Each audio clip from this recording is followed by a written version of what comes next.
चलो भाई आज हम पढ़ेंगे ऑल्टरनेटिंग करंट। क्या पढ़ेंगे? Alternating current. Let's study alternating current. Alternating current बहुत बड़ा टॉपिक नहीं है। टॉपिक अपना कहां से रिलेटेड है? ईएमआई से, जो प्रीवियस चैप्टर अपन पढ़ चुके हैं। कहां से रिलेटेड है? ईएमआई से।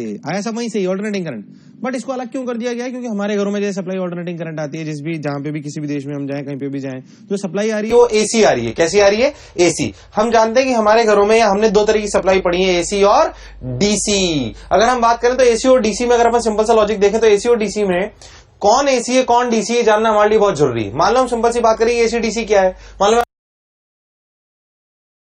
सिंपल सी बात करूंगी भाई, अगर मान लो कि करंट, क्या चीज? करंट और टाइम का ग्राफ, चार ग्राफ मैं आपको बना के देता हूं करंट और टाइम के। किसके? करंट और टाइम के। अगर मैं आपको चार ग्राफ बना के दूं, देखो कैसे, तो आप मुझे बताएं कि कौन एसी है और कौन डीसी है। देखते हैं। अगर मैं सिंपल सी बात करें, मान लो मैं आपको ग्राफ बना के दूं भाई कौन एसी और कौन डीसी। सिंपल सा पहले वेरिएशन एसी और डीसी के बारे में। अगर मैं सिंपल सी बात करूं तो एसी, अच्छा भाई अच्छा भाई अच्छा भाई। मान लो मैं आपसे पूछूं कि ये कैसा करंट है, मैं आपसे पूछूं कि ये कैसा करंट है, मैं आपसे पूछूं कि ये कैसा करंट है, और मैं आपसे पूछूं कि बताओ ये कैसा करंट है। चलो बोलो भाई, क्या बोलते हैं सब लोग? ये कैसा करंट है? एसी। अरे तो देखा है सर, ऐसे तो हमेशा पढ़ते हुए आए थे। ये एसी। अच्छा ये डीसी स्टैंडर्ड। हाँ भाई बहुत बड़ी, एसी और ये डीसी, बहुत सुंदर। ये एसी और ये डीसी। अच्छा ये सोच लो क्या है ये डीसी है और ये एसी। कई बार बच्चों के मन में ऐसा शक होता है कि डीसी का मतलब जिसमें करंट कांस्टेंट होता हो, जिसमें करंट कांस्टेंट होता हो। एसी और डीसी का मेजर अगर अपन डिफरेंशिएशन करें, एसी और डीसी का अगर अपन मेजर डिफरेंशिएशन करें, दूसरे कलर्स की चौक चाहिए मुझे, तो दूसरे कलर्स की चौक चाहिए और पानी का ग्लास और एक चाय, है ना। तो अपन ने बोला एसी डीसी और डीसी एसी। एसी और डीसी में जो मेजर डिफरेंस है, एसी और डीसी में जो मेजर डिफरेंस है वो क्या है कि एसी वो करंट होता है जो अपनी डायरेक्शन चेंज करता है। देखो यहां पे, मतलब अगर पहले क्लॉकवाइज था फिर एंटी क्लॉकवाइज, एंटी क्लॉकवाइज था फिर क्लॉकवाइज। डीसी वो करंट है जो अपनी डायरेक्शन चेंज, हाँ चेंज जरूर हो रहा है पर डायरेक्शन चेंज। तो what is the major difference between AC and DC? AC changes its direction, DC does not change its direction. DC doesn't mean that is always constant. AC means changes direction. AC means changes direction. Changes direction. कोई शक वाली बात नहीं है। चलो भाई, changes direction and DC no change in direction, but need not to be constant. Need not to be constant. No change in direction and need not to be constant. ये अपना सिंपल सी बात, एसी और DC. फिर से मैं आपको बता दूं कि भाई अपन एसी और डीसी के बारे में अगर हम बात करें तो एसी और डीसी में अपन सिंपल सी बात ही कहते हैं कि यार अपने घरों पे एसी सप्लाई आती है, इसलिए मुझे बहुत पड़ते हैं। हालांकि आता है ईएमआई के एक पार्ट से ही। मैं आपको बताता हूँ कहां से सारी चीज जनरेट हो रही है। अगर हमने सिंपल सी बात को बात करेंगे भाई एसी किस तरीके का करंट है, कैसे अपने जनरेशन होता है। अगर आपने ईएमआई पढ़ा हो, क्या पढ़ा हो? ईएमआई अगर अपन ने पढ़ा है तो अपन जानते हैं कि ईएमआई में जब भी किसी एक करंट कैरिंग लूप को मैग्नेटिक फील्ड में घुमाया जाता है, किसमें घुमाया जाता है? मैग्नेटिक फील्ड में। जब भी उसे मैग्नेटिक फील्ड में घुमाया जाता है, ऐसे ध्यान देखो ध्यान देखो ध्यान देखो, याद करो, जब भी एक ऐसे लूप को किसी मैग्नेटिक फील्ड में घुमाया जाता है, मान लो मैग्नेटिक फील्ड ऐसे, ये सब पढ़ा हुआ है हमने। मैं से रिवाइज कर रहा हूं, पूरी कहानी कहां से चालू होगी।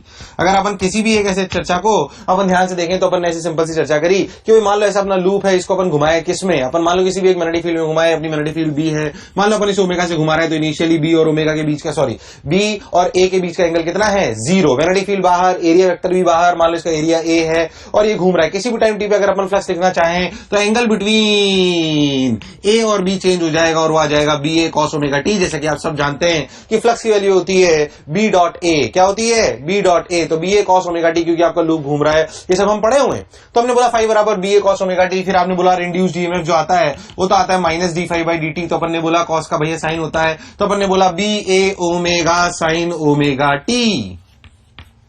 B A omega sine omega t is the induced EMF in this loop, is the induced EMF in this loop. अगर आप बहुत ध्यान से देखें तो ये पीक वैल्यू जिसे आप बोल सकते हो, तो इसे बोला जाएगा ई बराबर E not sine omega T. अगर ध्यान से तो करंट क्या होगा? क्या करंट होगा? E by resistance of this loop. तो करंट इन द सर्किट कैसा आया? करंट इन द सर्किट आया E naught by R sine omega T, और वी कैन से आई बराबर I naught sine omega T types. ध्यान से देखो तो इस चीज का ग्राफ क्या बेसिकली ऑल्टरनेटिंग करंट इस तरीके का है। ये देखो है कि नहीं? बिल्कुल ऐसा। इस तरह का ग्राफ है और इसी करंट को अपन क्या बोलते हैं, ऑल्टरनेटिंग करंट। क्या बोलते हैं, ऑल्टरनेटिंग करंट। बेसिकली यही मेजर सोर्स है ऑल्टरनेटिंग करंट सप्लाई करने का या अपने घरों पे लाने का। हमारे घरों में जो सप्लाई आती है वो आती है एसी। क्या आती है, एसी। एसी आती है कि डीसी आती है, एसी। डीसी हमने कहां कहां देखी है, हमारे वॉकमैन की जो बैटरी डलती है उनके जो सेल हैं वो है, हमारी कारों में जो बैटरीज हैं वो डीसी हैं, पर जो हमारे घरों में सप्लाई आ रही है वो सब एसी है, क्योंकि this is the best way to generate it. This is the best way to generate it. अगर किसी भी लूप को मैग्नेटिक फील्ड में घुमाएंगे तो इस तरीके का करंट जनरेट करेगा और यही ऑल्टरनेटिंग करंट है और यही हमारे घरों में सप्लाई में आता है। इसीलिए इसको एक सवाल के रूप में न लेते हुए जो हमने ईएमआई में लिया है, पूरा एक चैप्टर बना दिया है जो करीब 2 से 2.5 घंटे की थ्योरी में कंप्लीट करा जाता है। बहुत बढ़िया। अगर अपन ध्यान से देखें तो अपन एसी की बात कर ली, अच्छा भाई एसी ऐसा होता है, इसलिए इसको डिटेल में पढ़ा जाता है। अब ये एसी कैसे बिहेव करेगा रजिस्टर में, कैपेसिटर में, इंडक्टर में, इस तरह की सारी चर्चाएं हम इस चैप्टर में करेंगे, है ना। उसके पहले और बेसिक चर्चाएं अपन इस वाले चैप्टर में करेंगे। तो आई बराबर I naught sine omega t, ये अपनी सिंपल सी बात। अच्छा, कई बार बच्चे के मन में विचार आता है सर ये जनरेट कैसे होता है, इसे घूमता कैसे। मान लो मेरे को किसी भी मैग्नेटिक फील्ड में लूप को घुमाना है तो मैं कैसे घुमाऊंगा, वहां मोटर लगा दूंगा? नहीं, मोटर किससे चलती है, बिजली से। मोटर किससे चलती है, बिजली से। अगर वो बिजली से चलती है और प्रोड्यूस क्या करनी है, बिजली, तो फायदा क्या हुआ, फायदा तो कुछ भी नहीं हुआ। यानी कि अलग अलग चीजों चलना चाहिए। अगर आप जानते हो तो अपने यहाँ पे कई तरह के प्लांट्स है, थर्मल पावर प्लांट्स, अपने न्यूक्लियर पावर प्लांट्स, अपने सोलर प्लांट्स, अलग अलग तरह के प्लांट्स, वो बेसिकली यही काम करते हैं। जैसे मान लो मैं अगर आपको थर्मल पावर प्लांट की बात बताऊं तो उसमें कोल को जलाकर पानी से भाप बनाई जाती है, स्टीम। क्या बनाई जाती है, स्टीम। और उस प्रेशराइज स्टीम को इस लूप पे गिराया जाता है जिसे वहां पे बोला जाता है टरबाइन। क्या बोला जाता है, टरबाइन। आपने टरबाइन सुना होगा, एक मूवी है शाहरुख खान की स्वदेश, देखिए क्या स्वदेश, उसमें याद है वो टरबाइन घुमाता है, शहर जाता है, टरबाइन लेके आता है, याद है, वही वाली टरबाइन है। फिर वो कहता है 250 आरपीएम में ऊपर से पानी गिराता है टरबाइन पे, ये वही टरबाइन है। बेसिकली अंदर मैग्नेटिक फील्ड है जिसमें घूमती है और घूमती है तो क्या प्रोड्यूस होता है, करंट। क्या प्रोड्यूस होता है, करंट। हाँ भाई, ये तो बहुत बढ़िया, बहुत सुंदर, बहुत मजा आया। अच्छा ठीक भाई, यानी कि ये वही टरबाइन है, यानी कि ये वही टरबाइन है जिसमें गिराया जाता है। बेसिक पर्पस ये है कि हम इसे घुमाना चाहते हैं, चाहे किसी भी चीज से घुमाएं। अगर हम विंडमिल की बात करें तो बड़े बड़े पंखे लेते हैं, हवा उसे घुमाती है तो बेसिकली अंदर टरबाइन घूमती है। कोयले की बात करें तो कोयले को गर्म करके भाप, पानी से भाप बनाकर भाप को प्रेशराइज करके इस पर गिराया जाता है तो फिर ये घूमती है। न्यूक्लियर पावर प्लांट में बात करें तो यूरेनियम को अपने न्यूट्रॉन से अटैक कराकर उसको बेरियम एटम में तोड़कर अपने को बहुत सारी चीजें फिर से एनर्जी निकाली जाती है, उस एनर्जी से फिर भाप बनाई जाती है और फिर इस पर गिराई जाती है। अगर अपना हाइड्रो पावर प्लांट की बात करें तो पानी ऊपर से गिराया जाता है, जैसे कि स्वदेश मूवी शाहरुख खान वाली में अपने देखा था, ऐसे काम करे जाते हैं। अगर विंडमिल की बात करें तो ऐसे। Basically these are different sources to basically rotate the turbine, but the basic funda is if the turbine will rotate in a magnetic field then we will get a current and that is known as alternating current. How this current behaves in our households and in domestic purposes and commercial purposes, that is our requirement and that we will study in this chapter. Got my point? क्या मैं थोड़ा तेज हो गया? नहीं, ये हम सब पहले पढ़ चुके हैं, इसलिए हमने आपको जल्दी से रिवाइज कराया है। Before starting the main things, I would like to stress more on the basic concepts of alternating current, and there is some mathematical calculation involved into it which you should know before starting the chapter. That is, suppose alternating current is given to you in any other form. This is standard form, everybody knows it, but it might be possible that you will get the alternating current in other forms also, as I have shown you that this graph is also an alternating current curve, right? This curve is also an alternating curve.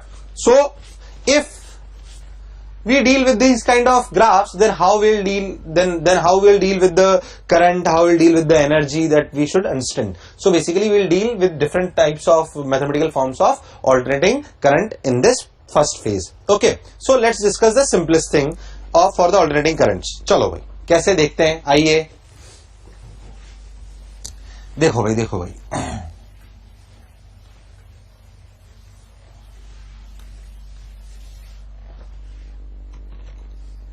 हाँ भाई, जैसे मान लो alternating current की अगर अपन बात करें तो पहली बात एसी को ऐसे रिप्रेजेंट करा जाता है, ध्यान से देखो, ऐसे इलेक्ट्रिक बनाओ, सांप लेटा दो। और डीसी को कैसे रिप्रेजेंट करते हैं, बैटरी से अपन जानते हैं, डीसी सप्लाई और एसी सप्लाई, एसी सप्लाई। इसमें ऐसा बनाते हैं क्योंकि भाई डायरेक्शन चेंज होती रहती है, कोई हायर लोअर नहीं है, कभी ये हायर कभी लोअर, कभी वो लोअर ये हायर, क्योंकि डायरेक्शन चेंज होती रहती है, उसमें कोई शक वाली बात नहीं है। तो भाई ऐसे करते हैं, ठीक है भाई, बहुत बढ़िया, बहुत सुंदर, बहुत मजा आया बाबा। और आगे चलते हैं, देखो ये एसी और डीसी की अपन ने सिंपल से नोटेशंस पढ़ ली। एसी के बारे में अगर अपन बात करें तो अपने को उसमें और कई प्रकार की चर्चाएं करनी होती है, एवरेज वैल्यू, आरएमएस वैल्यू। पहले अपन चर्चा करते हैं कि यार ये एवरेज वैल्यू क्या चीज होती है, एवरेज वैल्यू की क्या इंपॉर्टेंस होती है। जैसे मान लो मैं आपसे बोलूं कि आई एवरेज आपको निकालना है, आई एवरेज का मतलब क्या है। आई एवरेज का रियल टी, अच्छा आपसे बहुत पूछा जाएगा आई एवरेज, ई एवरेज, बहुत सी चीजें आपसे पूछी जाएंगी। अगर आपसे पूछा जाए भाई आई एवरेज क्या है, अच्छा भाई आई एवरेज क्या है, आई एवरेज क्या है, आई एवरेज क्या है, चलो भाई आई एवरेज का मतलब total charge upon total time. बोलो क्लियर, सिंपल सी बात, सब लोग जानते हैं, total charge upon total time. बहुत सुंदर, total charge upon total time. Total charge मतलब Q total by T. Q total को कैसे लिख सकते हैं, integral I D T by T. T को कैसे लिख सकते हैं, D T. So this is the way to write when you take average value with respect to time. Basically एक सिंपल मैथ्स का फॉर्मूला है कि किसी भी फंक्शन का अगर एवरेज लेना हो, क्या लेना हो, average with respect to time, जो कि आपको टाइम का फंक्शन गिवन हो, तो उसको कैसे लिखा जाए, integral F T D T upon integral D T. ये ऐसी बात है जैसे मैंने बोला, अगर आपको कोई फंक्शन टाइम के वैल्यू में दिया हुआ हो और उसका आपको एवरेज वैल्यू निकालनी हो, क्या निकालनी हो, एवरेज वैल्यू, तो आप लिखोगे f of average value is equals to integral ft dt by integral dt. That is how you calculate average values. कौन सी वैल्यूज, एवरेज वैल्यूज। इसी प्रकार की एवरेज वैल्यूज आपको करंट और यहां पे ईएमएफ में निकलवाई जाती है। That is why it is very very important. Okay, अगर निकलवाई जाती है तो कैसे देखें, पहले तो क्या एवरेज वैल्यू की बात समझ में आई है सबको, कैसे एवरेज वैल्यू निकालते हैं, क्या फॉर्मूला सबको क्लियर है। ये अपने को यूज में लेना है, जब भी कोई फंक्शन ऐसा हो जो टाइम का पता हो तो एवरेज वैल्यू निकालने के लिए अपन यूज में लेंगे। बहुत बढ़िया भाई, चलो भाई और देखते हैं और क्या करना है अपने को। देखें, ये एवरेज वैल्यू निकालनी है। अगर अपन पहले सिंपल सी बातें कर लेते हैं कि यार अपन ने जो स्टैंडर्ड पढ़ा है ना, अपन उसकी एवरेज वैल्यू निकाल लेते हैं, ताकि अपने बात तो समझ में आई कि अपने करना क्या। जो अपना स्टैंडर्ड फंक्शन है करंट का, ऑल्टरनेटिंग का, वो तो ऐसा है, सब लोग जानते हैं, आई बराबर I naught sine omega T plus five type कुछ भी हो सकता है, जैसा कि आपने एसएचएम में भी इक्वेशन पढ़ी थी। मैं आपको बता दूं कि इस चैप्टर में एसएचएम से रिलेटेड काफी सारी चीजें आएंगी, क्योंकि फंक्शन वैसे ही होते हैं, तो थोड़ी कैलकुलेशन भी वैसी होगी। तो मैंने आपको पहले बोला भी था कि आपको जब भी मैं ऑल्टरनेटिंग करंट पढ़ाऊंगा तो आपको कॉम्बिनेशन ऑफ एसएचएम पढ़ के रखना है। क्या पढ़ के रखना है, कॉम्बिनेशन ऑफ एसएचएम। ओके ठीक भाई, मान लो आई बराबर I naught sine omega t, I बराबर I naught sine omega t ये है, हम चाहते हैं इसकी एवरेज वैल्यू निकालें। बट एवरेज वैल्यू के लिए we have to define time, we have to define time की एवरेज वैल्यू क्या है, कितने टाइम में है, 1 सेकंड 2 सेकंड, 1 चक्कर 2 चक्कर, आधा चक्कर, क्या चक्कर, देखते हैं। पहली बात, जब भी ऐसा बोला जाए कि इस करंट की एवरेज वैल्यू बताओ, अगर इस करंट की एवरेज वैल्यू की बात करी जाए, अगर इस करंट की एवरेज वैल्यू की बात करी जाए तो बहुत लंबे समय तक के लिए पूछी जाती है। बहुत लंबे समय का मतलब, जैसे मान लो एक साइकिल की टाइम पीरियड है 2 सेकंड, कितना है 2 सेकंड। एक अच्छा कपड़ा भी ला देना है ना, ये बहुत गंदा हो गया, ठीक है। बहुत लंबे टाइम के लिए, मान लो कि हमारी एक साइकिल का टाइम पीरियड है 0.5 सेकंड और हमसे पूछा जा रहा है 1 घंटा। अच्छा, एक साइकिल बार बार रिपीट हो रही है, बार बार रिपीट हो रही है, बोले 1 cycle 2 cycle 3 cycle 4 cycle 5 cycle 6 cycle 10 cycle, जितनी भी साइकिल, जो एवरेज वैल्यू 10 साइकिल में होगी वो 9 में भी होगी, वो 8 में भी होगी, वो 7 में भी होगी, तो 1 में निकाल लो तो लॉन्ग टर्म के लिए आ जाएगी। तो अगर हमें बहुत लॉन्ग टर्म के लिए एवरेज वैल्यू चाहिए तो बेसिकली हम 1 साइकिल में निकाल लें। किसमें निकाल लें, 1 साइकिल में। तो अगर हमें निकालना हो आई एवरेज को लिखने का एक अलग तरीका और है, खोपचाई। खैर ये ऐसे मैं मजाक में बोल रहा हूं, खोपचाई का मतलब ऐसे, अगर 2 एरो के बीच में आई रख दिया जाए तो उसका मतलब होता है आई एवरेज। आई एवरेज, मान लो हमें बोला जाए I average for full cycle. Full cycle देखो ध्यान से, तो आप क्या लिखोगे, I naught sine omega T by integral D T, time period एक साइकिल का 0 to 2 pi by omega, 0 to 2 pi by omega. ध्यान से देखो तो साइन ओमेगा टी का इंटीग्रेशन कितना, साइन ओमेगा टी का integration minus cos omega T by 2, जब ओमेगा टी, तो जब आप रखोगे 2 पाई बाई ओमेगा तो ध्यान से देखो कॉस 2 पाई आएगा और कॉस 0 आएगा, तो वैल्यू तो 0 आएगी। क्या पूरी एक साइकिल में आई एवरेज की वैल्यू 0 आई? मैंने कहा हाँ। अरे देखा तो जितना ऊपर उतना नीचे, तो जितना चार्ज क्लॉकवाइज घूमा उतना ही एंटी क्लॉकवाइज घूमा, तो I average value for a full cycle तो 0 आई कि नहीं आई? हाँ भाई बिल्कुल आई, बिल्कुल सही बात है, बिल्कुल आई। याद रखने लायक बात है कि आई average for a full cycle is always 0। You can understand it by seeing the graph also. जितना ग्राफ ऊपर है उतना ही ग्राफ नीचे भी है, इसमें कोई शक वाली बात नहीं है। चलो भाई बहुत बढ़िया, अच्छा ठीक है भाई, तो फुल साइकिल के लिए आई। चलो अब हाफ साइकिल निकाल लेते हैं, that is also very important. Half cycle निकालते हैं भाई। चलो 0 to 2 पाई बाई ओमेगा की जगह पाई by omega I naught sine omega T by integral D T की जगह डायरेक्ट लिख लो पाई बाई ओमेगा। ध्यान से देखो तो omega by pi I naught बाहर आ गया है, साइन ओमेगा टी का इंटीग्रेशन कितना, सब लोग बोलो भाई, minus cos omega T by omega. गड़बड़ तो नहीं कर रहा हूं? पक्का सोच लो। ओके तो minus cos omega t 0 to pi by omega. अगर अपन बहुत ध्यान से देखें तो कॉस पाई बाई ओमेगा जब रखेंगे तो बचेगा कॉस पाई, माइनस को बाहर ले जाते हैं, कॉस पाई कितना, कॉस पाई दैट इज -1, फिर कॉस 0 यानी कि 1 यानी कि 2 यानी कि माइनस में लाके -2 यानी कि ओमेगा का ओमेगा मार दिया और आंसर आया 2 आई नॉट बाई पाई। ओहो, average value of I for half cycle is 2 I naught by pi. Average value of current for half cycle is 2 I naught by pi. सबने बोला ठीक, मैंने ही बोला ठीक, बहुत बढ़िया सर। और आगे चलते हैं। अच्छा ठीक है भाई, ये वाला जो अपना डायग्राम है ना, ये वाला जो अपना फॉर्मूला है, ये दोनों अपने को याद होने चाहिए बिल्कुल अच्छे से, है ना, ये बिल्कुल अच्छे से याद होने चाहिए भाई, इसमें कोई गड़बड़ नहीं। ये 0 2 आई नॉट बाई, बहुत सुंदर, ठीक, उतार लिया। और सुन, अगर अपन बहुत ध्यान से देखें तो ये अपनी एवरेज वैल्यू होगी। अच्छा, इसमें एक सिंपल सी बात और है, जैसे आई का फंक्शन होता है वैसे आप देखो तो ई बराबर E not sine omega T का भी होता है? तो मैं आपसे पूछूं कि आई ई एवरेज फॉर फुल साइकिल कितना होगा भाई? सब लोग बोलेंगे भाई कितना होगा भाई? 0। अच्छा, E average for half cycle बोलो भाई, बोलो भाई कितना होगा? वही 2 E naught by pi, 2 E naught by pi. मैं आपको थोड़ा सा इधर उधर करने के लिए मैं आपको समझा दूं कि ये हमारे स्टैंडर्ड आंसर्स हैं। क्या है हमारे स्टैंडर्ड आंसर? कभी कभी अगर आपको आई का कोई और फंक्शन भी दे दे और आपसे एवरेज पूछ ले तो भी आपको डरने की कोई जरूरत नहीं है। जैसे मान लो मैं आपको एक एग्जांपल दूं, कैसे, ध्यान से देखिए सब लोग, मेरी बात को ध्यान से देखिए, आपको क्लैरिटी आ जाएगी। आई बराबर 2t² + 3 ऐसे फंक्शन दे दिया और पूछा आई एवरेज इन 2 सेकेंड। क्या आप सब लोग निकाल सकते हैं? बिल्कुल निकाल सकते हैं, what's so big deal into it. ये रिडो टाइप सवाल हैं, आपको दिख जाएंगे ऐसे सवाल। 2²/t3 into dt integral 0 to t 2/2। क्या आप इसे सॉल्व कर सकते हैं? कर सकते हैं, नहीं कर सकते ऐसे सवाल? कोई भी आई का फंक्शन दिया हो, उसकी एवरेज वैल्यू पूछी जाए, आपके लिए निकालना कोई बड़ी बात नहीं है, पक्का बोलो, क्लियर है एकदम? कोई भी आप सॉल्व कर सकते हैं, सॉल्व कर लो, कोई बात थोड़ी होगी, नॉर्मल सी। अपने को फंक्शन दिया हुआ है, अपने को इंटीग्रेट करना है 0 to 2t² + 3 dt और आंसर बाई 2, अपने एवरेज वैल्यू आ गई 2 सेकेंड। बोलो क्लैरिटी एकदम?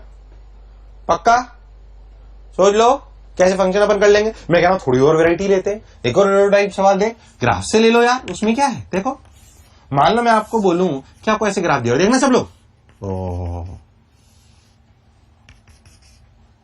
देखो देखो देखो देखो, ऐसे मान लो करंट का ग्राफ दिया हुआ, ऐसे करंट और टाइम का। ये value 2 ampere, -2 ampere, 1 second, 2 second, 3 second, 4 second. बोलो क्लियर? चलो पहले मन में सोच लो, एक साइकिल का टाइम पीरियड कितना है? 1 second, 2 second, 1 second, 2 second, 2 second. Obvious सी बात, रिपीट हो रही साइकिल। मैं आपसे पूछूं what is the value of I for full cycle? सब लोग बोलेंगे अगर मेरी बात समझे। सोच लो, 0, जितना ऊपर उतना नीचे। हाफ साइकिल बोलो ओरली, ग्राफ देख के कर सकते हो तुम। हाफ साइकिल या आई एवरेज सोच लो, पक्का बोलो 2। अरे ये तो बहुत आसान है। क्यों आसान है भाई? क्यों आसान है? क्यों आसान है बताओ सही, क्यों आसान है? हाँ, ये इसलिए आसान है क्योंकि करंट तो कांस्टेंट है आधी साइकिल के लिए, और अगर करंट कांस्टेंट है आधी साइकिल के लिए तो जाहिर सी बात है कि एवरेज वैल्यू भी 2 एम्पियर ही आएगी, चाहे ये साइकिल हो चाहे ये साइकिल हो, यानी कि हाफ साइकिल इसके लिए आएगी 2 एम्पियर। मैं थोड़ा सा और बढ़ा लूं, मैं आपसे पूछूं ऐसे ही कि what is the value of I² average? हमने आई का एवरेज नहीं पूछा। अच्छा, क्यों I² कितना पीछे पड़ते हैं, इसका लॉजिक मैं आपको बाद में दूंगा। क्यों I² कितना पीछे पड़ देते हो, बात की बात। कह रहा था I² का ऐसे अपने को दे दिया, ये इसकी वैल्यू बोलो, सोचो, स्क्रीन को स्टॉप कर लो और सोचो। चलो, इसका आंसर है 4 एम्पियर। फुल हाफ कोई फर्क नहीं पड़ता, इसका स्क्वायर करोगे तो भी 4 एम्पियर, इसका स्क्वायर करोगे तो भी 4 एम्पियर। आई स्क्वायर की वैल्यू हमेशा 4 एम्पियर, तो एवरेज भी 4 एम्पियर। ऐसे आई स्क्वायर का एवरेज भी आपसे पूछा जा सकता है, इसमें कोई शक वाली बात नहीं है। चलो भाई, बहुत बढ़िया। तो ये कोई भी, मेरा आपको सिखाने का पर्पज ये था कि अगर करंट का या ईएमएफ का कोई भी टाइम का फंक्शन दिया हो, चाहे मैथमेटिकल रूप में दिया हो, चाहे आपको फंक्शन के रूप में दिया हो, क्या आप उसकी एवरेज वैल्यू स्क्वायर के लिए या आई के लिए क्या निकाल सकते हैं? क्या इस बात का कॉन्फिडेंस है? बाकी सब हो सकता है।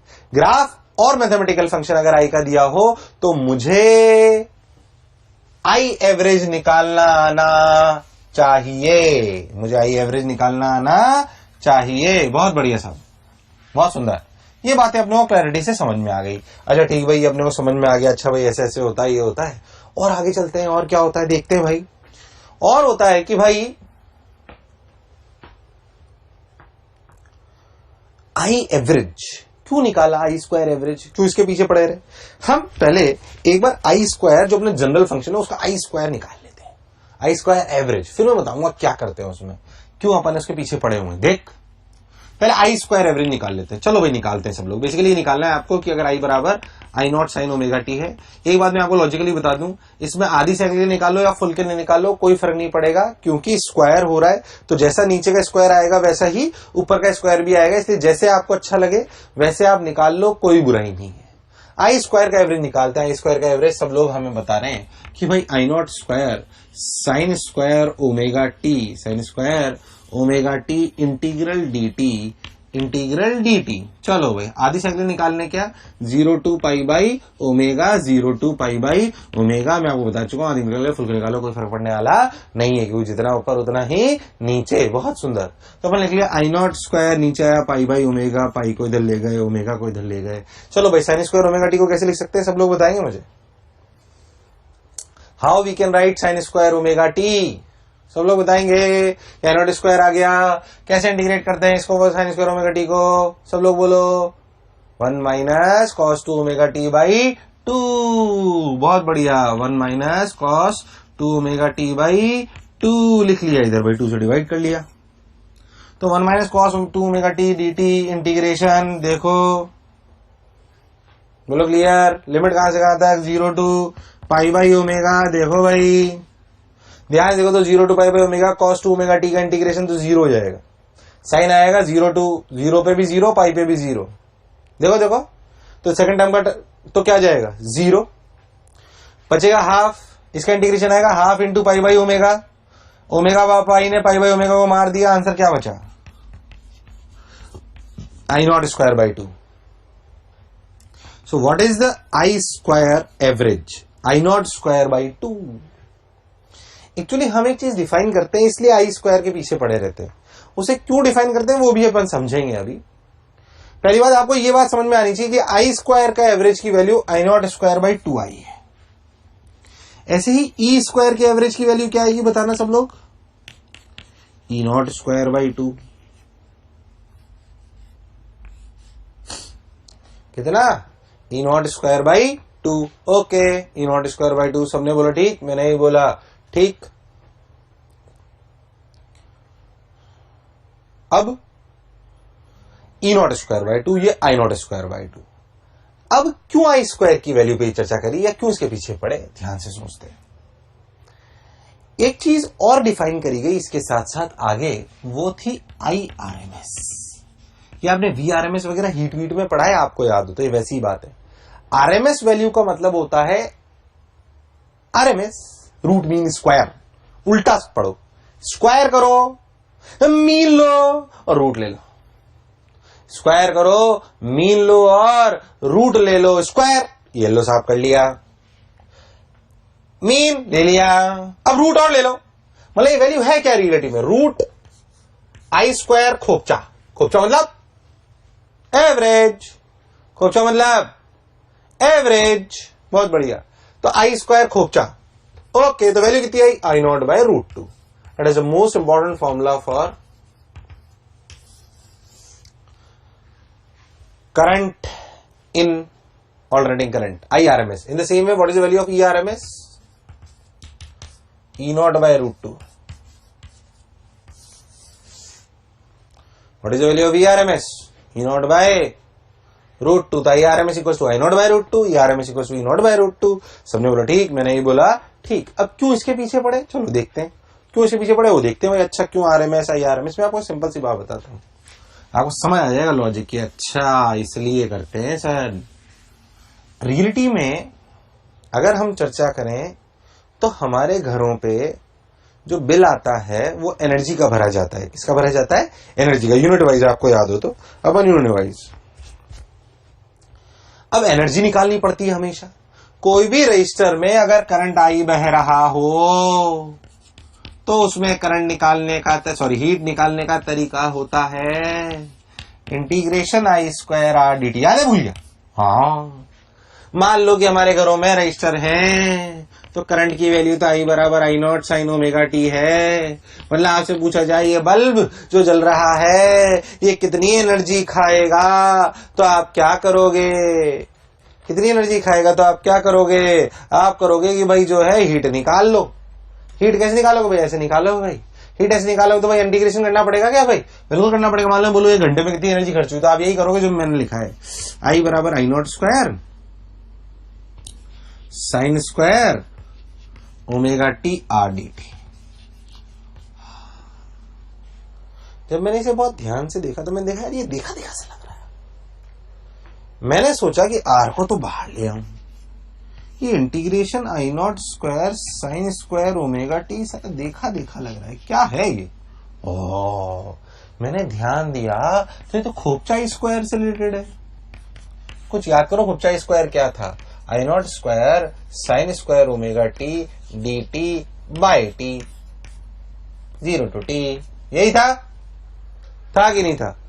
इसकी वैल्यू क्या खोपचाई स्क्वायर टी लिख सकते हैं? बट खोपचाई स्क्वायर कितना है? I naught square 2. हाँ, क्या मैं इस वाली टर्म को ऐसे लिख सकता हूं? आर इनटू, उधर देखो क्या लिख सकता हूं? खोपचा आई स्क्वायर डी टी. यानी कि लिख सकता हूं खोपचा स्क्वायर के लिए कितनी होती है? I naught square by 2 into T. हाँ, क्या ये I naught by root 2 is I R M S? कितना? I R M S. मतलब क्या इसको मैं ऐसे भी लिख सकता हूं? I square R M S into R into T. हाँ बिल्कुल लिख सकता हूं. क्या यही मेरे घरों में एनर्जी जाती है? हाँ भाई. अब क्या करें? तो और अक्कल लगाई. हमने सोचा कि मैं इसकी बजाय ऐसा मान लूं कि रजिस्टर में current I not by root 2 जा रहा है तो टी टाइम में कितनी हीट जनरेट होगी? तो आई नॉट बाय रूट 2 का whole square R into t. अरे ये और ये तो सेम है. मतलब अगर मैं इस सिस्टम को कैलकुलेशन के लिए इस सिस्टम से रिप्लेस कर दूं तो क्या हीट कैलकुलेशन सेम आएगी? क्या सेम आएगी? Heat calculation. हमारे घरों में कैसी सप्लाई रोजमर्रा की जिंदगी में, वो क्या हमें रोज रियलिटी में जो बिल लाते होंगे वो क्या रोज खूब एनर्जी कैलकुलेट करनी होती होगी उनको? हाँ.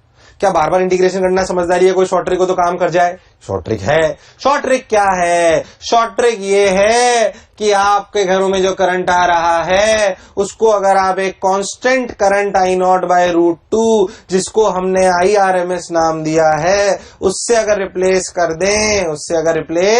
कर दें तो भी वो ही कैलकुलेशन आएगी टी टाइम में जो पहले आ रही थी. But which is the easier method to calculate energy? Obviously the second one. So we use it as a short trick to calculate energy in our household. That is what we have done till now in current electricity also. We have assumed that the current is constant when you have taken bulb 60 watt, 100 watt, but we are using the alternating supply. You haven't asked me that why we are using that. If suppose we are taking a alternating supply, the answer is here that we have considered its constant value, that is I naught by root 2, or we can say RMS value. Got my point? Correct? So why we are taking I square average? क्या उसका फंडा एकदम clear है? क्योंकि वो हमारी calculation को क्या कर देता है? छोटा। अगर हम करंट जो वेरिएबल आ रहा है उसकी बजाय IRMS और ERMS मान लें तो एनर्जी की कैलकुलेशंस में कोई फर्क पड़ने वाला नहीं है। एनर्जी कैलकुलेशंस में कोई फर्क पड़ने वाला नहीं है। बहुत बढ़िया, इसलिए ऐसे करा जाता है। चलो भाई स्क्रीन स्टॉप करो और उतार लो बोर्ड पे जो भी लिखा हुआ है। ओके, बहुत सुंदर। चलो भाई उतार लिया, अब आगे देखते हैं। अब अपन और आगे चलते हैं। अच्छा भाई ये बात हम समझ गए, ठीक भाई। थोड़ी बहुत घर परिवार की चर्चा कर लेते हैं, उसमें क्या बुराई है यार। घर परिवार की चर्चा कैसे, मतलब हमारे घरों में कैसी सप्लाई आती है, क्या होता है, कैसे होता है, यूएस सिस्टम क्या है, छोटी छोटी चर्चाएं जल्दी जल्दी करते हैं। आइए, जो आपको लिखनी चाहिए, हमारे इंडियन सिस्टम में अगर बात करी जाए तो सप्लाई आती है एसी। कैसी आती है? एसी सप्लाई आती है। कनेक्शन पैरेलल में होते हैं कि सीरीज में? पैरेलल में। पहले बता चुका हूं पैरेलल में क्यों होते हैं। सीरीज में होंगे तो एक चीज खराब हो जाएगी तो सब खराब हो जाएंगी, सब चलना बंद हो जाएंगी। पैरेलल में होगी तो जो खराब होगी वही खराब होगी। इसलिए हमारे घरों में कनेक्शन पैरेलल होते हैं। सप्लाई एसी आती है, और सप्लाई एसी जो आती है वो आती है कितनी, बोलो कितनी सप्लाई आती है? किस फ्रीक्वेंसी, किस पे? जब बल्ब खरीदने जाते तो क्या लिखा होता है उस पे? 220 वोल्ट्स। कितने वोल्ट्स? 220 volts, 50 hertz. अब सोच के देखो ये साला 220 वोल्ट क्या है। हमारे घरों में सप्लाई तो कुछ इस प्रकार की आती है, पर जब मैं बल्ब खरीदने जाता हूं तो ये लिखा होता है 220 वोल्ट 50 हर्ट्ज। लिखा होता है, नहीं लिखा होता? 220 वोल्ट 50 हर्ट्ज, E बराबर E0 sin ओमेगा टी। पर हमने तो ऐसा पढ़ा था सर, आपने तो ऐसा बताया था सर, हमें हमारे घर पे ऐसी सप्लाई आती है। तो ये क्या वैल्यू है? E0 नहीं, ये E0 नहीं है, ये ERMS है। यानी कि ये रियलिटी में वैल्यू है E0/√2। 50 हर्ट्ज का मतलब 50 साइकिल एक सेकंड में। यानी कि हमारे घरों में सप्लाई आती है उसमें करंट एक सेकंड में 100 बार जीरो होता है। मतलब जो बल्ब जल रहा है वो एक सेकंड में 100 बार बुझता है और 100 बार जलता है। ऐसा मत देखो आज तक नहीं दिखाई दिया, अब भी नहीं दिखाई देगा, है ना? क्यों? क्योंकि वो इतनी रफ्तार में होता है, एक सेकंड में चला 100 बार। एक सेकंड में 100 बार अगर होगा तो कैसे पता पड़ेगा? पता ही नहीं पड़ेगा, इसलिए पता नहीं पड़ता, बट होता ऐसा ही है। तो जो आपको बल्ब पे लिखा होता है वो आरएमएस वैल्यू लिखी होती है। बोलो क्लियर? यानी कि हमारे घरों में आने वाली सप्लाई की E0 वैल्यू कितनी है? इस E0 को कहते हैं रियलिटी में पीक वैल्यू। क्या कहते हैं? Peak value. ये कहलाती है पीक वैल्यू, है ना? ये पीक वैल्यू कहलाती है। चलो भाई बहुत बढ़िया, अच्छा है, पीक वैल्यू कहलाती है E बराबर E0 sin ओमेगा टी। ये पीक वैल्यू है। अच्छा भाई बहुत बढ़िया भाई, बहुत सुंदर। हाँ, अब अगर अपन बात करें तो E बराबर E0 sin omega t, peak value ERMS equal to E0/√2 20 volt 50 hertz. E0 वो कहलाती है पीक वैल्यू। इसकी पीक वैल्यू की वैल्यू कितनी हुई देखना 220 वोल्ट इंटू √2, ये लगभग आती है 311 वोल्ट। मतलब जो हमारे घरों में सप्लाई आती है उसका रियल पीक झटका 311 का है, 220 का नहीं है। कितने का है? 311 का। 50 हर्ट्ज का मतलब 50 साइकिल। अब ये इंडियन सिस्टम है, यूएस सिस्टम अलग है। हम तो वैसे ज्यादा बात में इंडियन सिस्टम की करेंगे, हम देशवासी हैं भाई, हैं। तो यूएस सिस्टम में जो है 110 वोल्ट 100 हर्ट्ज। ये हर देश का अलग अलग है। जनरली एशियन कंट्रीज में जितने भी हैं उनमें यही सिस्टम फॉलो करा जाता है। ऐसा आप कुछ नहीं कह सकते कि इसमें फायदा किसमें ज्यादा नुकसान। एक बार हमारे सिस्टम को जैसे डेवलप कर चुके हैं अब उसी को फॉलो कर रहे हैं, उसे चेंज करने का कोई खास लॉजिक ऐसा नहीं है। ऐसा कोई बहुत किसी से सुपीरियर सिस्टम और लोअर सिस्टम नहीं है। किसी के कुछ फायदे, किसी के कुछ फायदे, बट यूएस में सिस्टम अलग है। इसलिए मैंने आपको करंट सिटी के टाइम पे बताया था कि भैया बल्ब वाले सवाल कराए थे, 110 वोल्ट का बल्ब वहां ले जाओगे यूएस तो क्या होगा, ज्यादा चलेगा, ब्राइटनेस क्या होगी। अपने करंट सिटी के लेक्चर में करा हुआ है ये सब अपन ने, है ना? वही है ये सब। तो बेसिकली हमारे घरों में कनेक्शन पैरेलल आते हैं। हम एसी सप्लाई यूज करते हैं 220 वोल्ट 50 हर्ट्ज।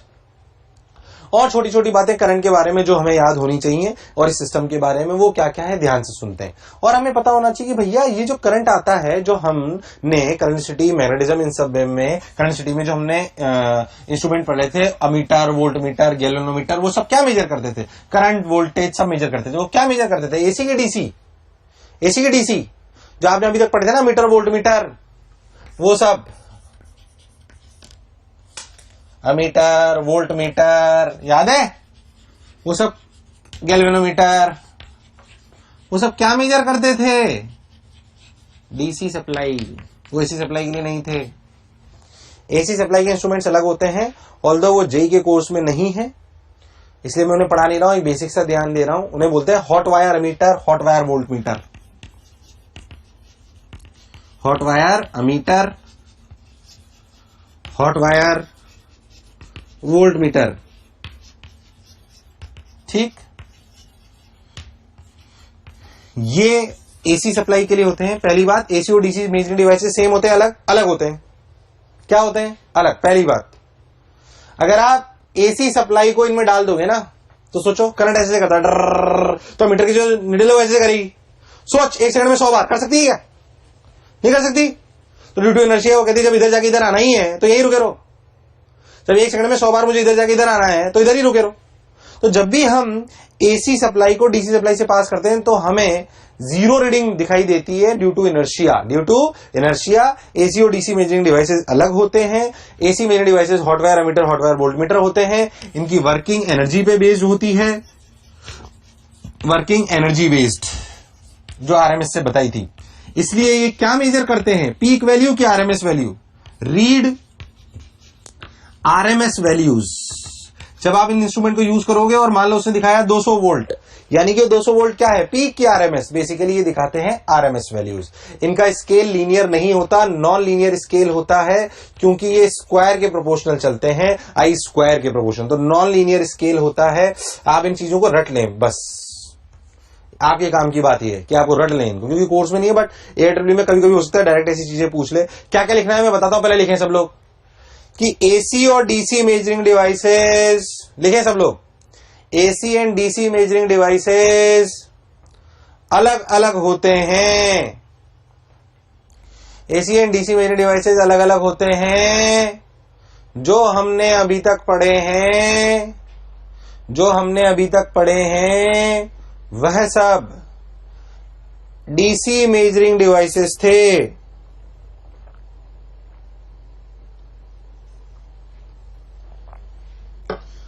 वह सब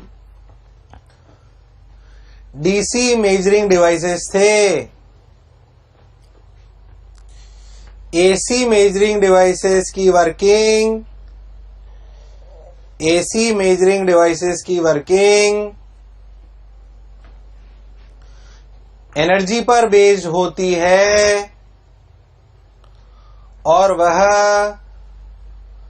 आरएमएस वैल्यूज मेजर करते हैं, और वह आरएमएस वैल्यूज मेजर करते हैं।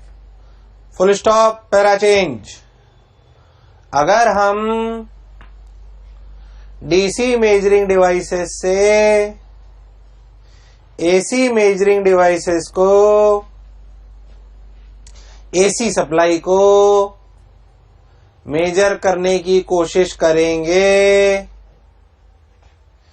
तो 0 रीडिंग आएगी ड्यू टू इनर्शिया। तो 0 रीडिंग आएगी due to inertia, due to inertia. Clear है? Due to inertia. चलो एक और सवाल मैं आपसे पूछता हूं। मान लो मैं तुम्हें करंट का झटका दूं 2 लोगों को, रामलाल श्यामलाल दोनों को। एक को दिया 220 वोल्ट एसी, एक को दिया 220 वोल्ट डीसी। बताओ किसके प्राण ज्यादा निकले? 220 volt AC, 220 volt DC. Stop करके सोचो, सोच लो तो फिर सुनो। खतरनाक है 220 वोल्ट एसी। क्यों?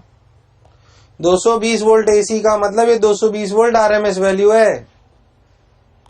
तो पीक तो 311 हुई। पीक कितनी हुई?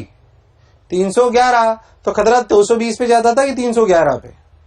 डीसी में कांस्टेंट सप्लाई 220 थी, बट पीक वैल्यू 311 होने की वजह से एसी में क्या कभी न कभी तो 311 का झटका लगेगा। तो कौन सा खतरनाक झटका है, 220 का कि 311 का? 311 का। इसलिए 220 वोल्ट एसी इज मोर खतरनाक than 220 volt DC. 220 volt DC. चलो भाई, ये बेसिकली इसकी जनरल चर्चा थी। क्या थी? जनरल चर्चा। अच्छा भाई, जनरल चर्चा पढ़ ली। अब बेसिकली हमें जो इसमें पढ़ना है, जो हमारा मेजर चैप्टर है, वो तो है सर्किट थ्योरी। क्या है? Circuit theory. तो सर्किट थ्योरी ही मेजर पार्ट है जहां से आपको सवाल मिलेंगे। ध्यान से देखें, सर्किट थ्योरी। कौन सी थ्योरी? सर्किट थ्योरी पढ़ते हैं भाई, बहुत बढ़िया। सर्किट थ्योरी मतलब रजिस्टर में कैसे बिहेव करता है करंट, कैपेसिटर में कैसे करता है, इंडक्टर में कैसे करता है, अपन सारी चीजें इसमें देखेंगे। चलो भाई देखते हैं सर्किट थ्योरी में कैसे। भाई वाह भाई, वाह भाई, मजा आया भाई। चलो भाई, सबसे पहले लिखो purely resistive circuit. Purely resistive circuit,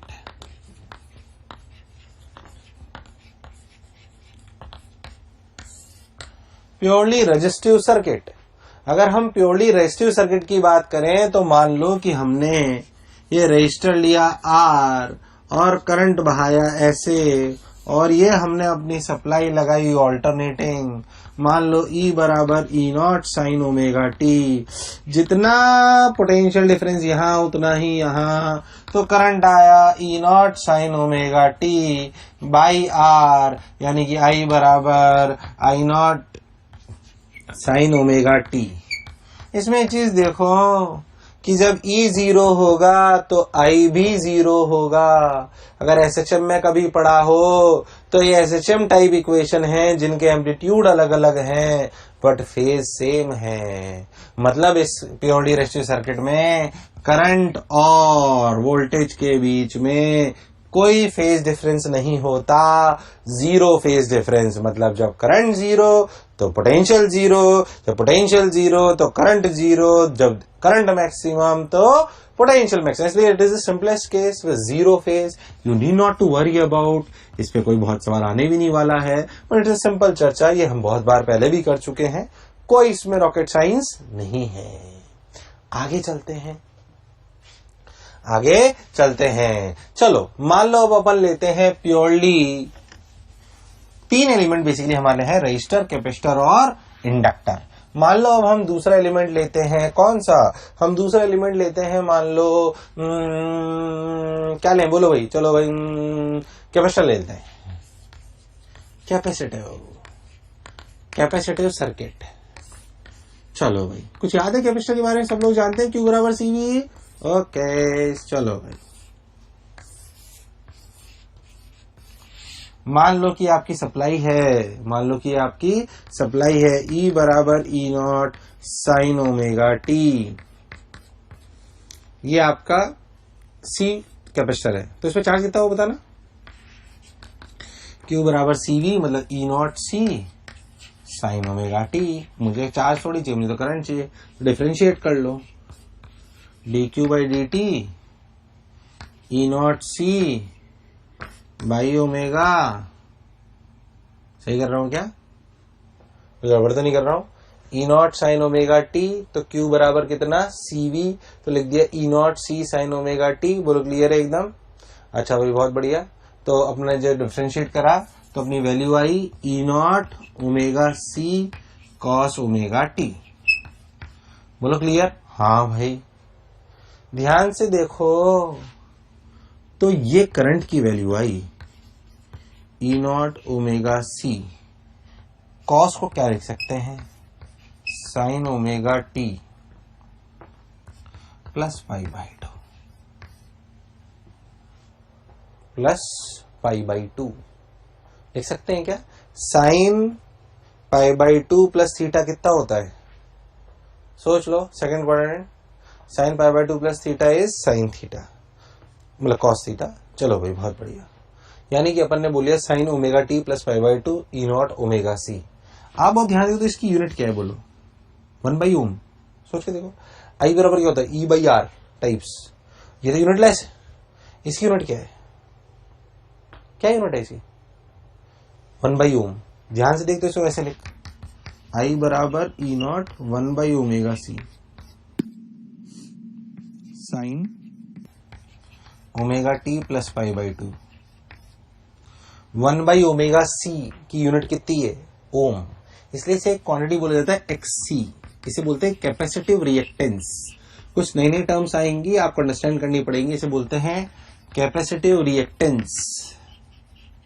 capacitive reactance, capacitive reactance XC। इसकी वैल्यू होती है 1 बाई ओमेगा C। ओमेगा आप सब लोग जानते हैं, C इज द कैपेसिटेंस। इसे बोलते हैं 1 बाई ओमेगा C से बोलते हैं कैपेसिटिव रिएक्टेंस। इसकी यूनिट होती है ओम। क्या होती है? ओम। तो इस फॉर्मूले को ऐसे भी लिखा जा सकता है I बराबर E0 by XC sine omega T plus pi by 2। अच्छा, आप एक खास बात देखो कि भाई E naught X C sine omega T by plus pi by 2, इसमें जब ई जीरो है तो क्या आई जीरो है क्या? जब ई जीरो है तो क्या आई जीरो है क्या? नहीं। जब ई जीरो होगा तो आई की वैल्यू मैक्सिमम होगी। देखो, जब ई जीरो होगा तो आई की वैल्यू मैक्सिमम होगी। देखो, ई जीरो तो आई की value maximum. Okay, E zero तो आई की वैल्यू जीरो मैक्सिमम। अगर आप ध्यान से देखो तो करंट वोल्टेज से पाई बाई 2 आगे कि पीछे? बोलो, आगे कि पीछे? आगे। कैपेसिटर में करंट लीड करता है। कैपेसिटर में करंट लीड करता है। अगर हम बहुत ध्यान से देखें तो इनका फेज डायग्राम अगर बनाया जाए तो करंट को अगर बनाओगे ऐसे तो वोल्टेज पीछे कि आगे? पीछे। कितना पीछे? पाई बाई 2। ऐसे फेज डायग्राम बनता है इनका। कौन लीड करता है? करंट। कितने से? पाई बाई 2 से। और उसकी कैपेसिटी रिएक्टेंस डिफाइन करी गई है 1 बाय ओमेगा सी। बोलो, क्लियर है? ये सब टर्मिनोलॉजी आपको याद होनी चाहिए। सवाल कैसे करते हैं मैं बताता हूं। स्टॉप करके उतार लो, उतार लो। अब सुन, सवाल छोटे छोटे कैसे आते हैं, बिल्कुल सिंपल, बिल्कुल कंफ्यूज ना हो। देख, मान लो मैं आपको बोलूं कि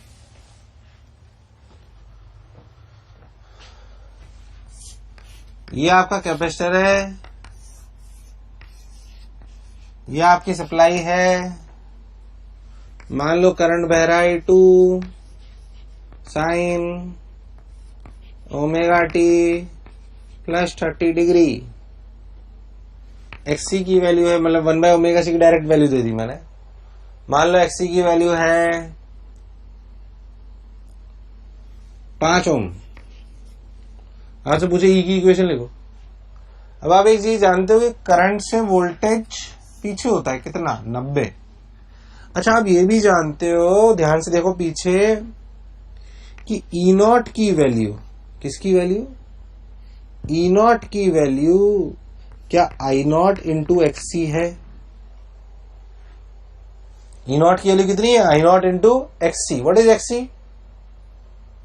XC is basically capacitive reactance. तो ई नॉट की वैल्यू है I naught X C. I naught कितना है बताना? 2। ऐसे कितना है? 5। तो ई नॉट की लिखती है 10। तो ई बराबर 10 साइन ओमेगा टी। करंट से कितना पीछे? 90। करंट का फेज कितना है? ओमेगा टी प्लस 30 से 90 और पीछे minus. That is how you right. That is how you right. ऐसे लिखता है, ई लिखा जाता है ई बराबर 10 sine omega T plus 30 degree minus 90। बोलो, क्लैरिटी एकदम पक्का? ओके। अगर आप इन पूरे प्रोसेस में बहुत ध्यान से देखो तो आपको दिखाई देगा कि ई नॉट बराबर I naught X C, E R M S equal to I R M S into X C. जाहिर सी बात है, रूट टू से डिवाइड कर दो। But E at any time t is equal to I at any time t into XC. This is not correct. ये वाली सही है, ये अलग अलग है। ई का फंक्शन अलग आता है और आई का फंक्शन अलग आता है। उसको ऐसे लिख नहीं सकते। ऐसा नहीं आप सोचो मेरे को कैपेसिटिव रिएक्टेंस मिल गई तो मेरे को रजिस्टर जैसा कुछ मिल गया, ऐसे नहीं लिख सकते। ध्यान से देख, ये तो ऐसे कैसे लिख सकते हो? इनका तो फेज ही अलग अलग है, इसलिए ये लिख सकते हो पर ये लिख। इसलिए इस बात को बिल्कुल जहन में बिठा लें और याद रखें। चलो भाई, अगर आप एक बार एक चीज समझ जाएंगे ना तो आगे आपको कोई तकलीफ नहीं आएगी। ध्यान सुने आप। अगर हम बहुत ध्यान देखें तो हमारा तीसरा जो अपना सर्किट है वो कौन सा है? वो है प्योरली इंडक्टिव सर्किट। कौन सा सर्किट? Purely inductive circuit. चलो let's talk about purely inductive circuit. Purely inductive circuit पे चर्चा करते हैं। देखो भाई, purely inductive circuit, purely inductive circuit, purely inductive circuit.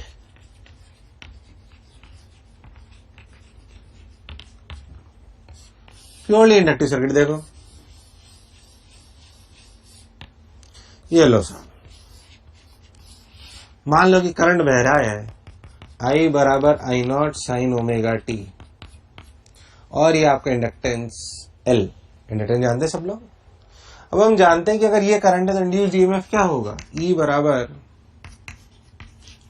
Minus L D I by D T, minus L D I by D T. कुछ याद है induced EMF क्या होता था? अच्छा, L ये रहा, डी आई बाई डी निकाल लो, देखो भाई, minus L sine L D I by D T, तो I naught omega cos omega T. Magnitude से अपने को मतलब ये पूरी वैल्यू क्या हो गई, ई नॉट, तो ई बराबर ई नॉट, वही माइनस मैग्नीट्यूड ले लेते हैं अपन, तो ई बराबर E naught omega L cos omega T को फिर क्या लिख सकते हैं, sine omega T plus pi by 2। Omega L की फिर से यूनिट ओम, वो पुरानी कहानी से तेज बोल रहा हूं, ये कहलाता है एक्सेल इंडक्टिव रिएक्टेंस। क्या कहलाता है ये, इंडक्टिव रिएक्टेंस, इसे बोलते हैं ओमेगा एल।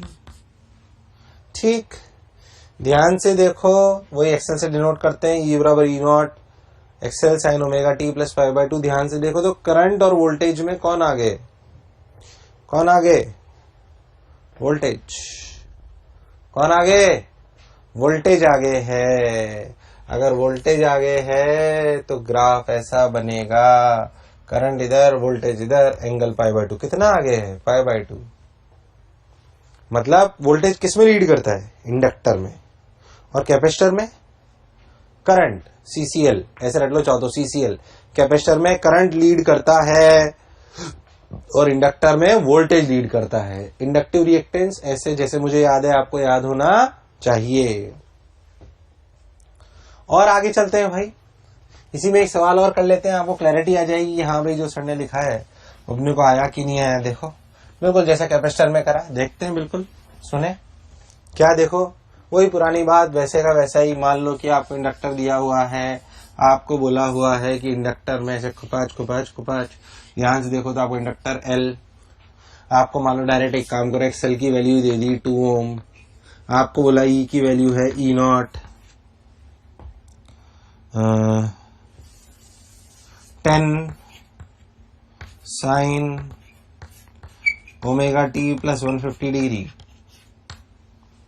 तो बताओ करंट की इक्वेशन लिखो।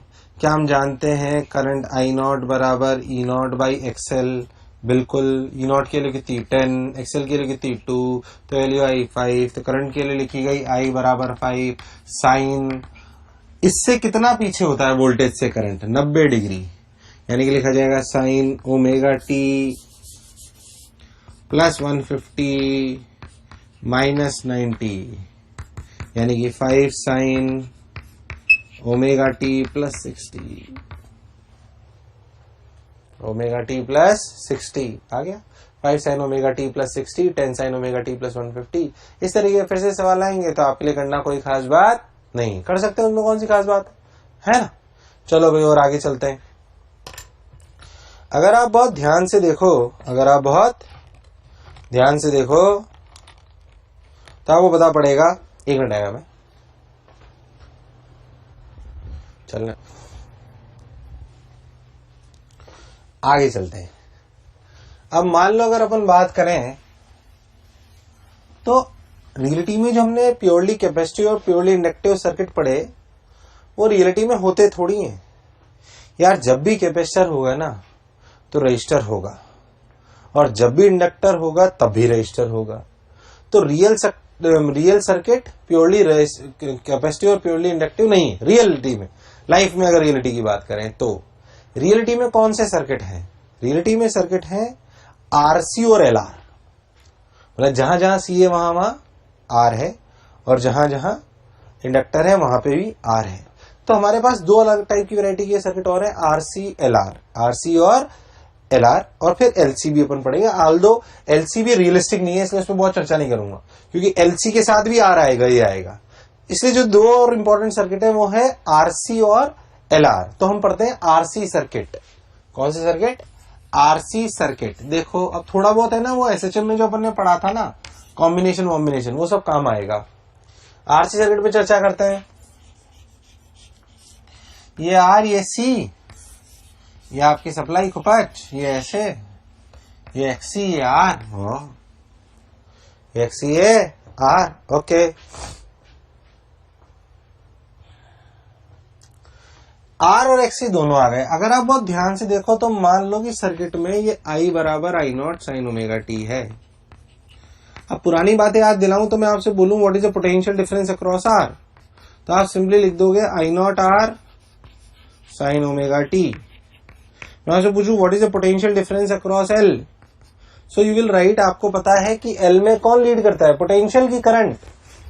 बताओ पोटेंशियल की करंट, पोटेंशियल, तो उसे लिखा जाएगा I naught into X C sine V C, sorry अपन कैपेसिटर पढ़ रहे हैं, तो V R V C I naught X C. अब कैपेसिटर में अगर अपन बात करें तो कैपेसिटर में कौन लीड करता था? करंट ऐसे होता था और वोल्टेज पीछे होता था, तो I naught X C, I naught X C sine omega T minus pi by to.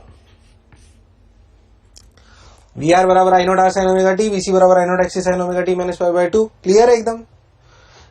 Total अगर ई चाहिए, ई, तो इन दोनों का समेशन है ये बेसिकली, वी आर और वीसी का।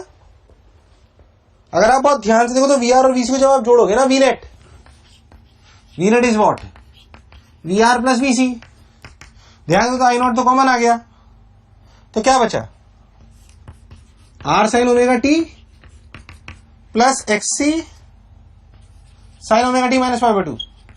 तुम्हें अगर ध्यान से देखो ना तो ये दो एसएचएम का कॉम्बिनेशन है ये। और याद करो एसएचएम के कॉम्बिनेशन को जोड़ने की एक शॉर्ट ट्रिक हुआ करती, देख A1 A2 हो गए, या इसे A1 ले लो और इसे A2 ले लो, ध्यान से देखो वो अच्छे से समझ में आ रहा है क्या कर रहा हूं मैं? ये क्या है? ये दो कॉम्बिनेशन ऑफ एसएचएम। याद है A1 sine omega T plus A2 sine omega T plus phi, तो उनके बीच में जो होता था उनको ऐसे जोड़ते थे, याद है? ये छोटा फेज है तो इसको पहले लेंगे, इसको बाद में। ध्यान देख, इधर आर, ध्यान देख लो अच्छे से, आई नोट आर जोड़ने का तरीका, या आई नोट आर, या आई नोट को बाहर ही रख लेते हैं यार, ये एक्सी, इन दोनों का रिजल्टेंट ये कितना आया? Under root XC square plus R square, ये एंगल अल्फा।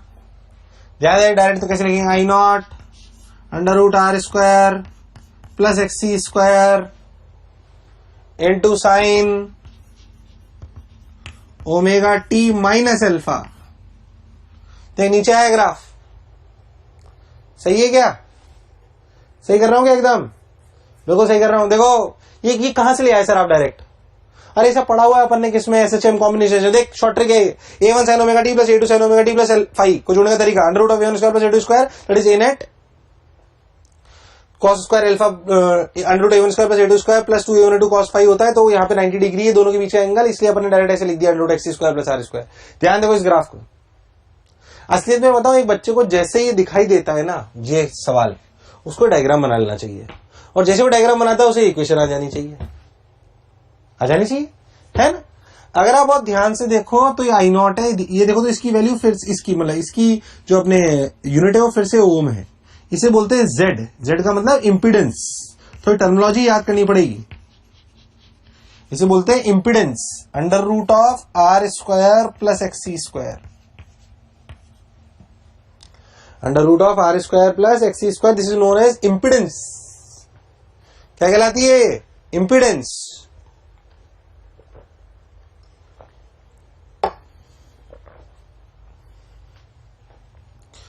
तो z बराबर under root of R square plus XC square, this is known as impedance, इसकी यूनिट फिर ओम होती है। तो आपको जो रिलेटिव में फंक्शन आता है ना v का, वो आता है I naught Z sine of phase of current minus alpha. अगर आप अल्फा को ध्यान से देखो तो alpha is 10 inverse XC by R. पहली बार जो बोर्ड पे लिखा हुआ है ना वो आपको याद होना चाहिए अच्छे से, जैसे मुझे याद है, समझ में आके, कोई एस्केप नहीं है। जैसे मुझे याद है आपको याद होना चाहिए अच्छे से। स्क्रीन स्टॉप करो, लिख लो सब और रट लो, ठीक। चलो एक इलस्ट्रेशन लूंगा तो आपको और क्लैरिटी आ जाएगी जो मैंने पढ़ाया है। ध्यान से देख कैसे, लेट मी टेल यू। एक आरसी सर्किट पे सवाल ले लेते हैं, आपको क्लैरिटी आ जाएगी। एक अच्छे बच्चे को एंड आते तो लगे बार बार एक ही चीज पढ़ा रहा है, लगना भी चाहिए, क्योंकि मैं बार बार एक ही चीज पढ़ाऊंगा, बोर हो जाओगे आप। अब लगे बार बार वही तो पढ़ाता है, बट बार बार वही है, एक बार समझ आया तो टेंशन नहीं है उसमें।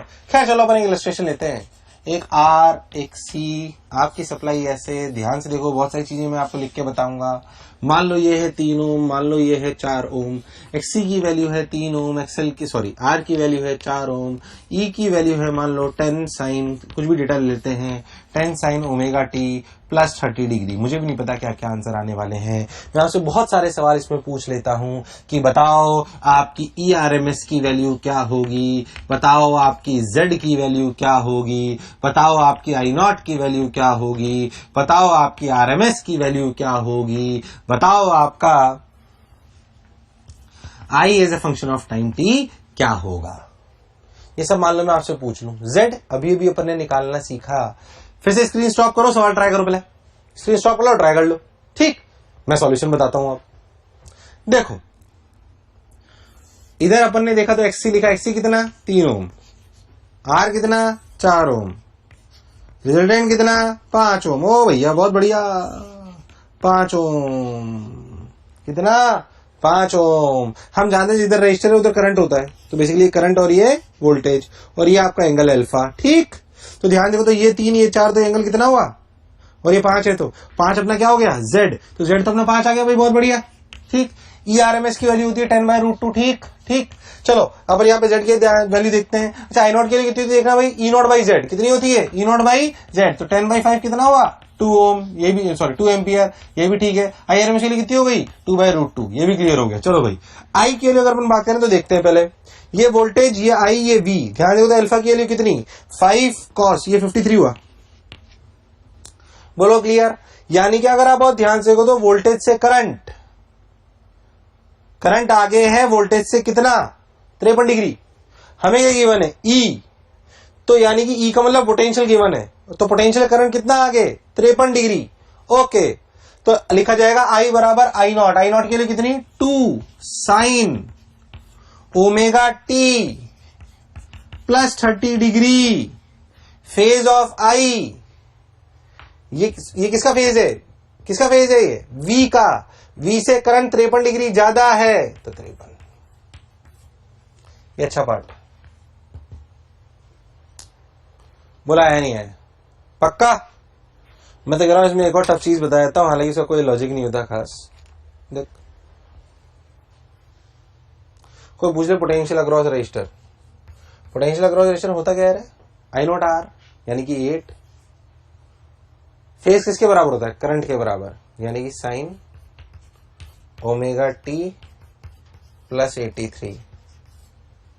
कोई पूछ ले पोटेंशियल अक्रॉस कैपेसिटर, यानी कि I0 XL, I0 के लिए 2 यानी कि 6 साइन, याद कर करंट से, किससे, करंट से वोल्टेज 90 डिग्री पीछे होता है, यानी कि ओमेगा टी प्लस 83 माइनस 90।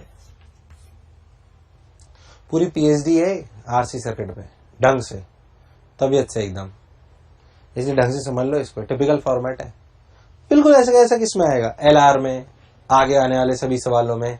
तो VC लिख दिया 6 sign omega T plus 83 degree minus 90। Clarity एकदम।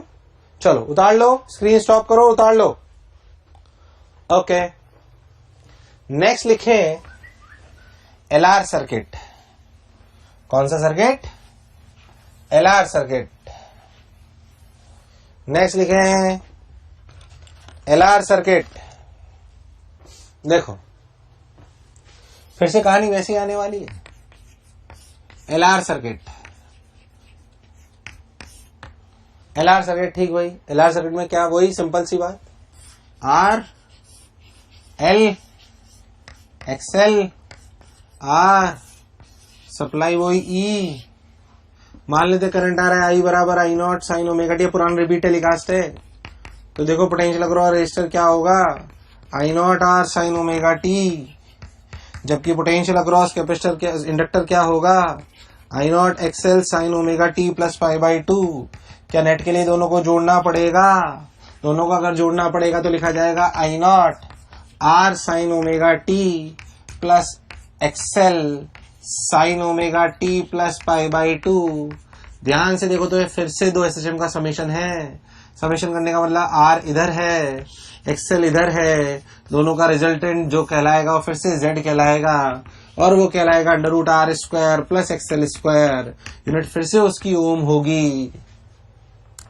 ये एंगल अल्फा कहलाएगा, ध्यान से देखो तो कहलाया जाएगा under root of R square plus XL square into sine phase of current, phase of current plus alpha. फिर से वही बात, पोटेंशियल लीड करता है किसमें, इंडक्टर में, और कैपेसिटर में कौन लीड करता है, करंट। कौन करता है, करंट। तो I not under root of R square plus XC square into sine phase of current plus alpha. ध्यान से देखो तो tan अल्फा की वैल्यू XL बाई R कितनी है, XL बाई R। बहुत बढ़िया, tan अल्फा की value I XL by R। बहुत सुंदर, बहुत मजा आया बाबा। देख इधर ध्यान से, I not under root of R square plus XC square sine phase of current plus alpha.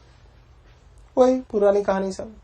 Direct diagram देख के सब कहानी करनी चाहिए, ग्राफ बनाना चाहिए, और पता पड़ गया भाई साहब। इधर करंट, इधर वोल्टेज, एंगल कितना, अल्फा। इंपिडेंस अपन जानते हैं, कई किताबों में 1/z को एडमिटेंस भी बोलते हैं। टर्मिनोलॉजी को इसके लिए परेशान होने की खास जरूरत नहीं। ऐसे बिल्कुल ऐसा सवाल कराया जाएगा, वही जैसे आरसी पे कराया गया था। एक कर लेते हैं, कॉन्फिडेंस आ जाएगा। स्क्रीन स्टॉप करो और लिख लो, मतलब उतार लो। चलो ओके, आगे बढ़ते हैं। इधर देख, नेक्स्ट इज व्हाट, इसी पे एक इलस्ट्रेशन, फिर इस पे और थोड़ी एक आध बात बताऊंगा। देखो ध्यान से, कैसे सुने। अगर हम बहुत ध्यान से देखें तो सोच कि भाई, अगर हम बहुत ध्यान से देखें तो सोच कि भाई वही R और L वाला सवाल जल्दी से कर देते हैं। 4 ओम, 3 ओम, XL ये सप्लाई ऐसे। मान लो कि E की value 20 sign omega T plus 60 degree, ठीक। तो आपसे क्या क्या पूछा गया है मैं आपको बता देता हूं। आपसे पूछा गया I naught Z, I is a function of time t, 3 major. बाकी I RMS, E RMS, E naught ये सब तो दिखाई दे रहे हैं, उसमें कौन सी ऐसी खास बात है, ठीक। ये 3 चीज बतानी है। स्क्रीन स्टॉप करो और सवाल करो, स्क्रीन स्टॉप करो और सवाल करो। चलो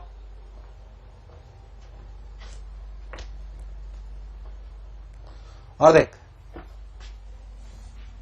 सबसे पहले ग्राफ बनाना है। हम सब लोग जानते हैं R तो इधर ही बनाया जाता है। R की वैल्यू कितनी है 4, ये कितनी है 3, तो रिजल्ट कितना है 5, Z कितना हो गया 5। बहुत बढ़िया। ये एंगल कितना 37 डिग्री, Z की वैल्यू 5 आ गई। सबने बोला ठीक, मैंने ही बोला ठीक, Z की वैल्यू 5 आ गई। I नॉट की वैल्यू क्या होती है, I नॉट की वैल्यू होती है E नॉट बाई R, यानी कि कितना 20/5, यानी कि वैल्यू हो गई 4। IT की वैल्यू कितनी होती है I not sine omega T, यानी कि करंट पीछे होता है कि आगे होता है भाई, करंट पीछे होता है भाई। कितना पीछे है भाई, 37 डिग्री पीछे है भाई, यानी कि 20, यानी कि लिखा गया sign omega T plus 60 minus 37 degree. खत्म। वोल्टेज से 37 डिग्री पीछे है ना, वोल्टेज से 37 डिग्री पीछे। और I नॉट की वैल्यू कितनी है भाई, I नॉट की value 4। So this is the answer, this is the answer. Clear, एकदम पक्का। सोच लो, चल उतार लो, रब करो और आगे बढ़ते हैं।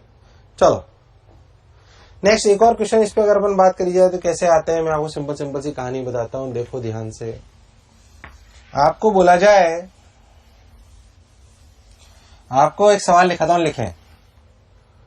If we apply 10 volt DC supply, if we apply 10 volt DC supply to a LR circuit, then we will get 3 ampere current या 5 ampere current, 3 नहीं 5. If we apply 10 volt DC supply to a LR circuit, then we will get 5 ampere current. कितना ampere? 5 ampere current. Now if we apply 10 volt AC supply to the same LR circuit, now if we apply 10 volt AC supply to the same LR circuit, then we will get 3 ampere current. Then we will get 3 ampere current. Find out the inductance of the inductor. Find out the inductance of the inductor. Clear? पक्का? Screen stop करो और सोचो सवाल, है ना? फिर मैं आपको बताता हूं। देखो,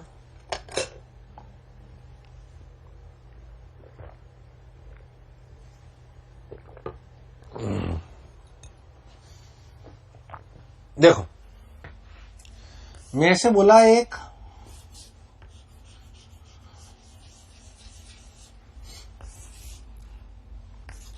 डीसी सप्लाई लगाई 10 वोल्ट की, तो after long time you will get what?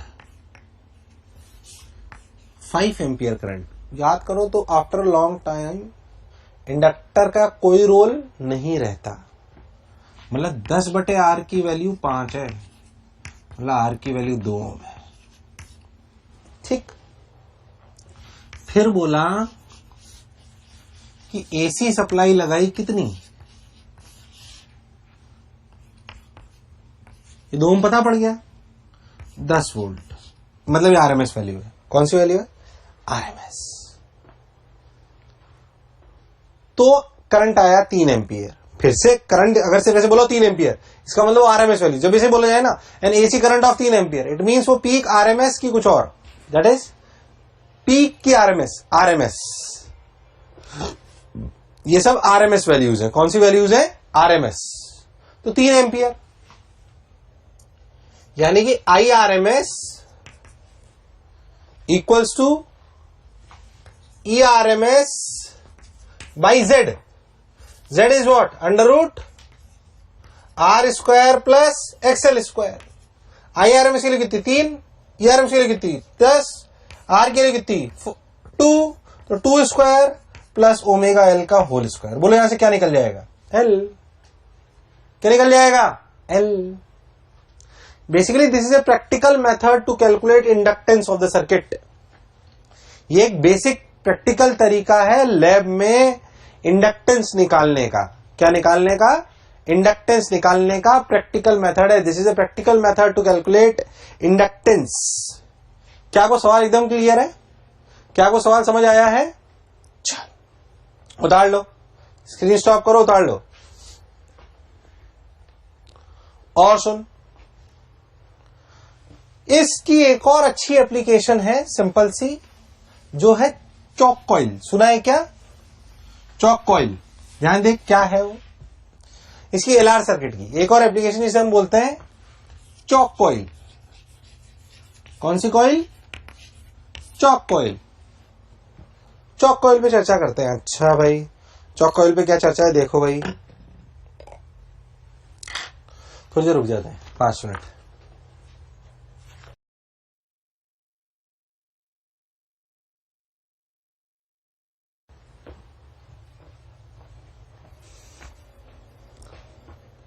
चलो भाई, अब हम पढ़ते हैं चॉक कॉइल। क्या पढ़ते हैं? Choke coil. Choke coil simple सी एप्लीकेशन, आपने देखा होगा ट्यूबलाइटों में लगी होती है चॉक कॉइल। घर पे हम इस शब्द का प्रयोग कई बार करते हैं।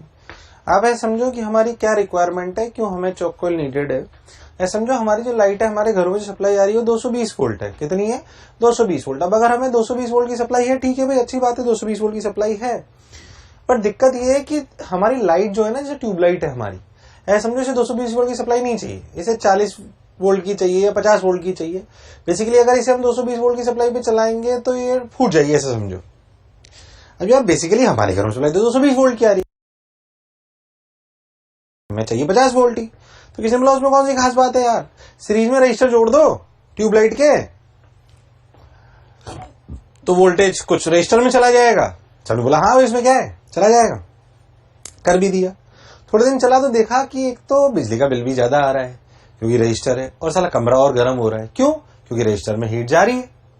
अब तो उसे नुकसान भी हो रहा है, एक तो कमरा गर्म हो रहा है, दूसरी बात हमारी एनर्जी फालतू जा रही है। सोचा यार इसका कुछ और सोल्यूशन है, सोचा इंडक्टर लगा लेते हैं। क्या लगाते हैं? इंडक्टर। देखो मान लो कि अगर हम ये एलसीआर सर्किट जो अपने एलआर सर्किट पढ़ा, इसको अगर हम ऐसे सर्किट के रूप में यूज ले जो हमारा पोटेंशियल ड्रॉप कराए, क्या कराए हमारा पोटेंशियल ड्रॉप, तो पोटेंशियल ड्रॉप अगर वो कराए तो बेसिकली अपन क्या करें, और एनर्जी की भी कम खपत करें क्योंकि इंडक्टेंस में वो चीज चली जाए। तो ये समझो इस सिस्टम को हम एक ट्यूबलाइट के साथ जोड़ दें, किसी साथ, ट्यूबलाइट। तो बेसिकली फिर हमने 220 वोल्ट की सप्लाई से इसको जोड़ दिया। ये अपना सर्किट है, इसे हम बोलते हैं चॉक कॉइल। क्या बोलते हैं? Choke coil. अगर आप बहुत ध्यान से देखो तो ये क्या काम कर रहा है, ये बेसिकली आपके उसके पोटेंशियल को खा रहा है without much loss in energy, without much loss in energy, without much loss in energy. कैसे? देखो मैं आपको समझाता हूं। ये एल और ये आर, ये आपका ट्यूबलाइट। अब अगर आप बहुत ध्यान से तो यहां पे भी तो पोटेंशियल ड्रॉप होगा। जो पोटेंशियल ड्रॉप होगा वो रियलिटी में क्या होगा, अगर आप बहुत ध्यान से देखो तो आपको दिखाई देगा कि जो आप पोटेंशियल ड्रॉप एल और आर के बीच में ले रहे हो, जो अपने ट्यूबलाइट और इसके बीच में ले रहे हो, वो जो मान लो कुल मिला के 220 वोल्ट है, तो इसमें भी कुछ पोटेंशियल ड्रॉप गया, पर जो पोटेंशियल ड्रॉप गया वो बहुत ज्यादा एनर्जी कंज्यूम नहीं करना चाहिए। सोच के देखो, वो अगर अपन बहुत सिंपल सी बात देखें तो अपन ने जो यहाँ पे पोटेंशियल ड्रॉप गया वो कितना गया, VL की अगर अपन VL नॉट की वैल्यू बात करें तो अपने को जो VL नॉट की वैल्यू या जो भी अपन V चॉक कॉइल के अक्रॉस गया, जो चॉक कॉइल के अक्रॉस गया वो क्या लिखा, V चॉक कॉइल के अक्रॉस जो V नॉट गया वो क्या लिखा गया, तो लिखा गया I नॉट इंटू Z, और Z कितना है, √R² प्लस XL²। ये मुझे चाहिए जो L के अक्रॉस पीक वैल्यू आई ज्यादा, ताकि मैं यहां से कम कर पाऊं। I not √R² plus XL²। अब देखो एनर्जी जा किस में रही, रजिस्टर में, इंडक्टर में, जो हीट की रूप में जा रही है वो जा रही है रजिस्टर में। तो यहाँ पे R क्या होना चाहिए, कम, पर चूंकि मुझे इसको ठीक रखना है तो क्या ज्यादा होना चाहिए, L। क्या ज्यादा होना चाहिए, L। R को हम जीरो नहीं कर सकते, इट इज प्रैक्टिकली इम्पॉसिबल। तो सोचो हमें इस ट्यूबलाइट के अक्रॉस पोटेंशियल ड्रॉप घटाना है, तो हमने एक ऐसी चीज लगाई जिसमें L लगा लिया। L लगाने से फायदा ये हुआ कि हमारा जो अपने को वैल्यू चाहिए थी ज्यादा, किसके अक्रॉस, इंडक्टर के अक्रॉस, ट्यूबलाइट के अक्रॉस कम करनी थी, वो तो मिल गई। बट रजिस्टर अगर हमने कम रख लिया, प्रैक्टिकली जीरो नहीं कर सकते, बट अगर कम रख लिया तो क्या हीट का लॉस कम हुआ, हीट का लॉस कम हुआ, तो बेसिकली हमारा पर्पस सर्व हो गया। तो चॉक कॉइल एक ऐसा डिवाइस है which is used to reduce potential for the external circuit without much loss in energy, without much loss in energy. तो सोचो एक अच्छे चॉक कॉइल की क्वालिटी क्या है, एक अच्छी चॉक कॉइल की क्वालिटी क्या है, एक अच्छी चॉक कॉइल तब होगी जब इंडक्टेंस तो होगी ज्यादा और रेजिस्टेंस होगी कम, क्योंकि रेजिस्टेंस होगी कम तो लॉस होगा कम, और इंडक्टेंस होगी ज्यादा, तो जो हमारा पर्पस है कि हम पोटेंशियल ड्रॉप कराना चाहते हैं उसके अक्रॉस, वो हमारा पर्पस सर्व हो जाएगा। बोलो क्लियर एकदम। So it is a simple use of LR circuit. What? LR circuit. जो बनाया हो बनाओ, जो लिखा रहा हूं लिखो। क्या लिखना है सुने, लिखें, a good chalk coil have high inductance and low resistance. A good chalk coil have high inductance and low resistance, and it is used to reduce potential in the circuit without much loss in energy, without much loss in energy, without much loss in energy। खैर energy की चर्चा की बात करते हुए हम एक और चीज इसमें पढ़ते हैं जिसे बोलते हैं पावर फैक्टर। क्या बोलते हैं? Power factor. क्या होता है ये पावर फैक्टर? बहुत इंपॉर्टेंट टर्म है, आपने कभी कभी शायद अपने बिजली के बिल में भी ये सब बातें सुनी हो कि पावर फैक्टर क्या है, कैसे काम करता है, कैसे चीजें करती है। चलो भाई बहुत बढ़िया, पावर फैक्टर पे चर्चा करते हैं। एक्चुअली क्या है, मैं आपको पहले एक सिंपल सी बात बताता हूं। मान लो आप इतने सारे सर्किट अभी तक पढ़ चुके, पावर पे चर्चा करते हैं। मान लो ये करंट है आई, ये है वी। मान लो आई की इक्वेशन आई नॉट साइन ओमेगा टी, कुछ तो इनके बीच में एंगल है अल्फा, तो V की वैल्यू क्या हो गई, V not sine omega T plus alpha. ये प्लस माइनस दोनों हो सकता है। हमने बहुत सारे सर्किट पढ़े, RC LR से अपन सारे सर्किट पढ़ लिए, इन पे अपन एनर्जी की चर्चा कर लेते हैं, जो अपन V बराबर V not sine omega T. मान लो इस तरीके का I और V का कोई भी जनरल सर्किट है, उसमें I और V का कुछ ऐसा रिलेशन है, कोई भी सर्किट R L R, अगर आप ध्यान से देखो तो प्योरली कैपेसिटिव होगा तो करंट और इसमें π/2 एंगल होगा, प्योरली इंडक्टिव होगा तो भी π/2 होगा। LR होगा, कौन होगा? LR। अगर LR होगा, एक मिनट, हाँ, तो V बराबर V not sine omega T plus alpha, I बराबर I not sine omega T, इस तरीके का अपना रीजन है। अच्छा ठीक भाई, अब अगर आप बहुत ध्यान से देखो तो इंस्टेंटेनियस पावर क्या होती थी, आपको याद करो, पावर होती थी VI। क्या होती थी? VI। V कितना? V not sine omega T plus alpha I not sine omega T. बोल सही की गलत? बिल्कुल सही। इसको से लिख लो V not I not sine omega T plus alpha. बोलो सही है क्या? एकदम बिल्कुल सही। ध्यान से देखो तो पावर है, ध्यान से देखो power is a function of time T है। हमें पावर चाहिए कंज्यूम्ड या पावर एवरेज चाहिए? पावर एवरेज की बात करते हैं हम तो।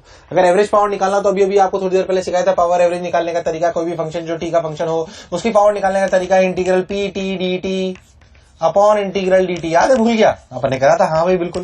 ध्यान दे, यहाँ पे ऐसा करेगा तो देखते रहो क्या दिखाई देगा। V नॉट I नॉट तो बाहर आ जाएगा।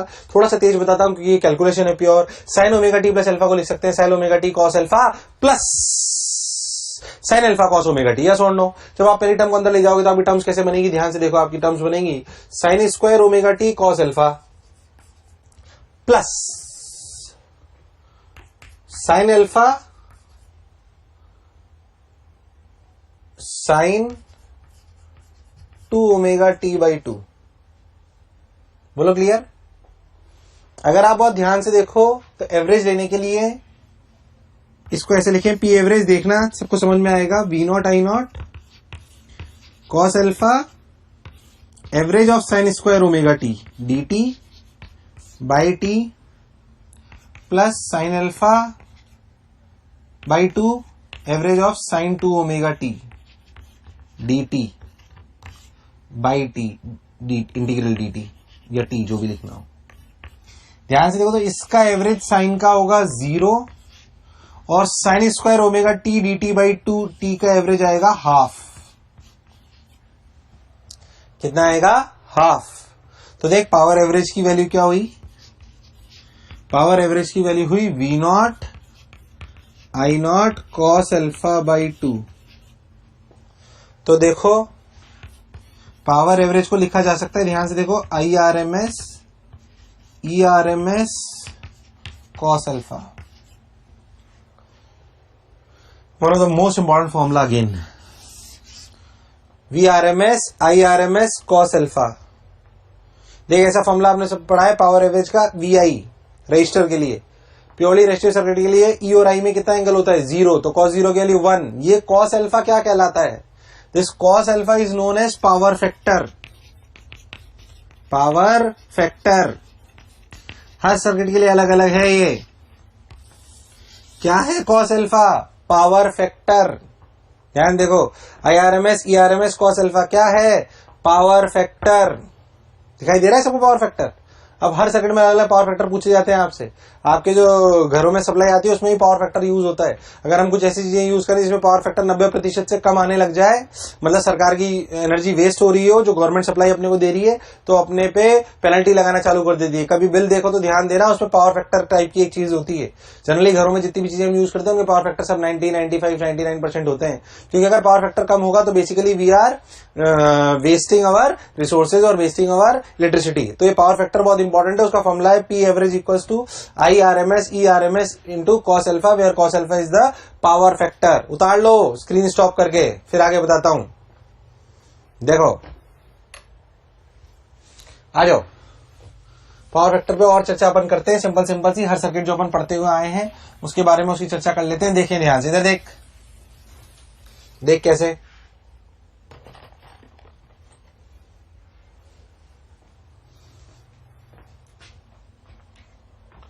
पावर फैक्टर एक्चुअली अगर आप बहुत ध्यान देखो ना तो ऐसे आप करंट लेते थे, जो भी आप जनरली करते थे ना, देख कैसा होता था। इधर R होता था, ध्यान से देख, तो इधर XL XC कुछ होता था और ये आपका Z होता था।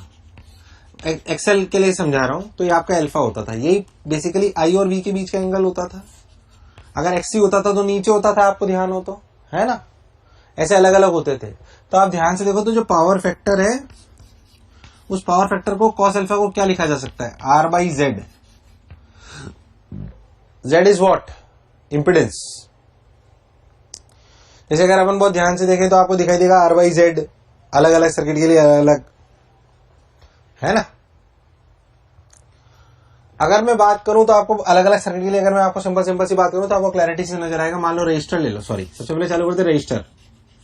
रजिस्टर में वी और आई के बीच का angle 0। So what is power factor cos alpha, कितना 1, कितना 1। अगर मैं प्योरली इंडक्टिव सर्किट की बात करूं, वी और आई में एंगल, प्योरली कैपेसिटिव की बात करूं, एंगल फाई की वैल्यू पाई बाई 2, यहां पे भी पाई बाई 2, पावर फैक्टर 0, इसलिए रियलिस्टिक सर्किट नहीं है। बोलो क्लियर। अगर मैं सर्किट की बात करूं एल आर, याद करो एल और आर में कौन लीड करता था, कौन करता था, वोल्टेज एल्फा से। कुछ याद है, अभी बताया कॉस अल्फा बराबर आर बाई जेड, कितना आर बाई जेड। बोलो क्लियर। ये आपका आई, ये आपका वी और ये आपका एल्फा। बोलो क्लियर है। ऐसे अगर आप आरसी सर्किट लेते थे तो देखो ऐसे आई, ऐसे वी, एल्फा अभी भी वही आर बाई जेड, इसलिए मैं कह रहा हूं डायरेक्ट आर बाई जेड रट लो, सब अपने आप आएगा। देखो रजिस्टर में जेड की वैल्यू आर ही होती है तो 1 आ गया, इसमें आर होता ही नहीं है तो 0, इसमें भी आर होता ही नहीं तो 0, आर बाई जेड। बोलो क्लियर है एकदम। ऐसे ही अगर आप एक्स मतलब एलसी सर्किट की भी वैल्यू ले लो तो वो भी पाई बाई 2 ही है, दोनों में जो अपना एंगल है वो, तो कितनी वैल्यू आएगी, जो अपना पावर फैक्टर है वो कितना आएगा 0, कितना आएगा 0। तो ये सारी वैल्यूज अभी पावर फैक्टर भी डायरेक्ट आपसे कभी कभी पावर फैक्टर पूछ लिया जाता है। It is important to calculate power factor for each circuit, it is important to calculate power factor for each circuit. जो मैंने आपके सामने बनाया आप ढंग से याद करो, आर बाई जेड। आपसे पावर जो आपकी एवरेज है उसको ऐसे लिखा जा सकता है, I R M S into V R M S into R by Z. इसे कई और फॉर्मेट में लिखा जा सकता है। ध्यान से देखो तो आई आर एम एस को क्या लिखा जा सकता है, आई आर एम एस को लिखा जा सकता है, ध्यान से देखो तो आई आर एम एस को लिखा जा सकता है V R M S by Z. तो लिखा जाएगा V square R M S R by Z square, या वी आर एम एस को लिखा जा सकता है I R M S into Z. तो इसे लिखा जा सकता है I square R M S into R. Z ने जेड को मार दिया। जो फॉर्मूला जैसे यूटिलाइज करने के लिए बोला जाए, जो जो वैल्यूज आपको पता हो वो आप रख सकते हो, कोई परेशान होने वाली बात नहीं। देखो मैंने कोई गलती तो नहीं करी है, चेक कर लो अच्छे से। सिंपल सिंपल, कई बार आपसे बहुत सिंपल सवाल आएंगे, बिल्कुल आपसे पावर फैक्टर पे पूछ लो, उसमें कौन सी खास बात। देख पहले उतार लो सब लोग, ये एक आध छोटे छोटे सिंपल सिंपल सवाल कराता हूं पावर फैक्टर पे। देख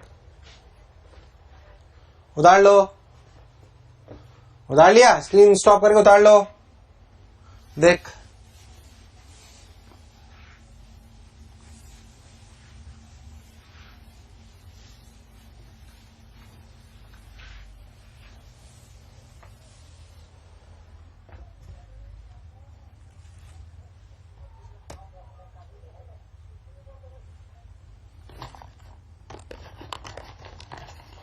चलो आओ।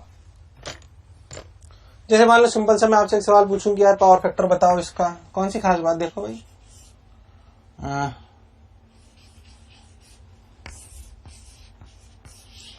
एक्सएल की वैल्यू 4, इसकी वैल्यू 3, तो पावर फैक्टर कितना हुआ cos alpha R by Z. R कितना है भाई 3, जेड कितना है भाई 5, खत्म 0.6 पावर फैक्टर छुट्टी। बस इतना ही, ऐसी चीजें पूछते हैं सिंपल सिंपल सी।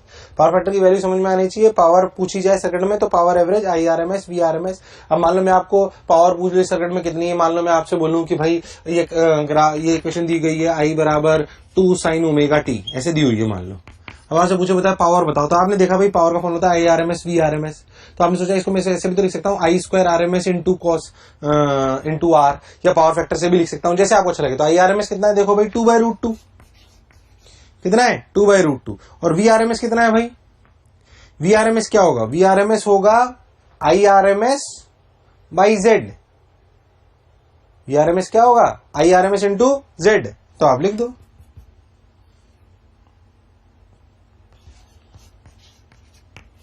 Into Z into cos alpha के लिए कितनी आर बाई जेड। जेड ने जेड को मार दिया, आंसर आ गया। आर की वैल्यू कितनी 3, तो 2/√2 2/√2 तो कितना हो गया √2 और 2 इंटू आर 6 वॉट आ गई।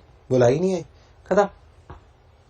6 वॉट, कितने वॉट 6 वॉट। लो यार पे पावर फैक्टर के सवाल हो गए। किसके सवाल हो गए? पावर फैक्टर के।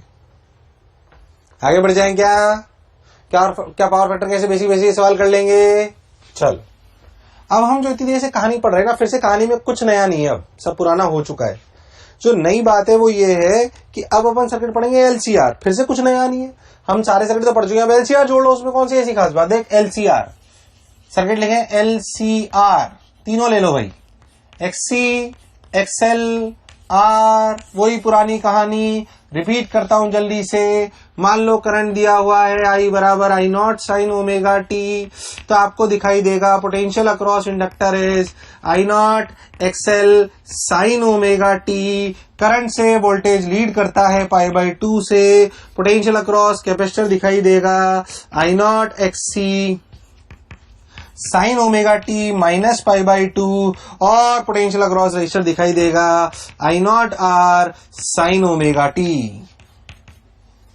I0 R sine omega T, तो VL बराबर I0 XL sine omega T plus π/2, I0 XC sine omega T minus π/2, I0 R sine omega T. ध्यान से देखो तो क्या फिर से 3 एसएसएम जोड़ने जैसी कहानी है। वी नेट के लिए क्या तीनों को जोड़ लिया जाए। तीनों को जोड़ने का मतलब वही फिर से I0, अगर अपन ध्यान से देखें तो आपको दिखाएगा R sine omega T plus XC sine omega T minus π/2 plus sine omega T plus π/2 XL। Diagram को अगर डायग्राम की तरीके से बनाया जाए तो आर इधर, एक्सी नीचे, एक्सएल ऊपर। सवाल करने के लिए एक्सएल ग्रेटर देन एक्सी मान लेते हैं, कोई जरूरी नहीं ऐसा हो। अगर मान लें तो रिजल्टेंट कितना बचा ऊपर, एक्सएल माइनस एक्सी इधर आर, दोनों का रिजल्टेंट जेड की value under root R square plus XL minus XC का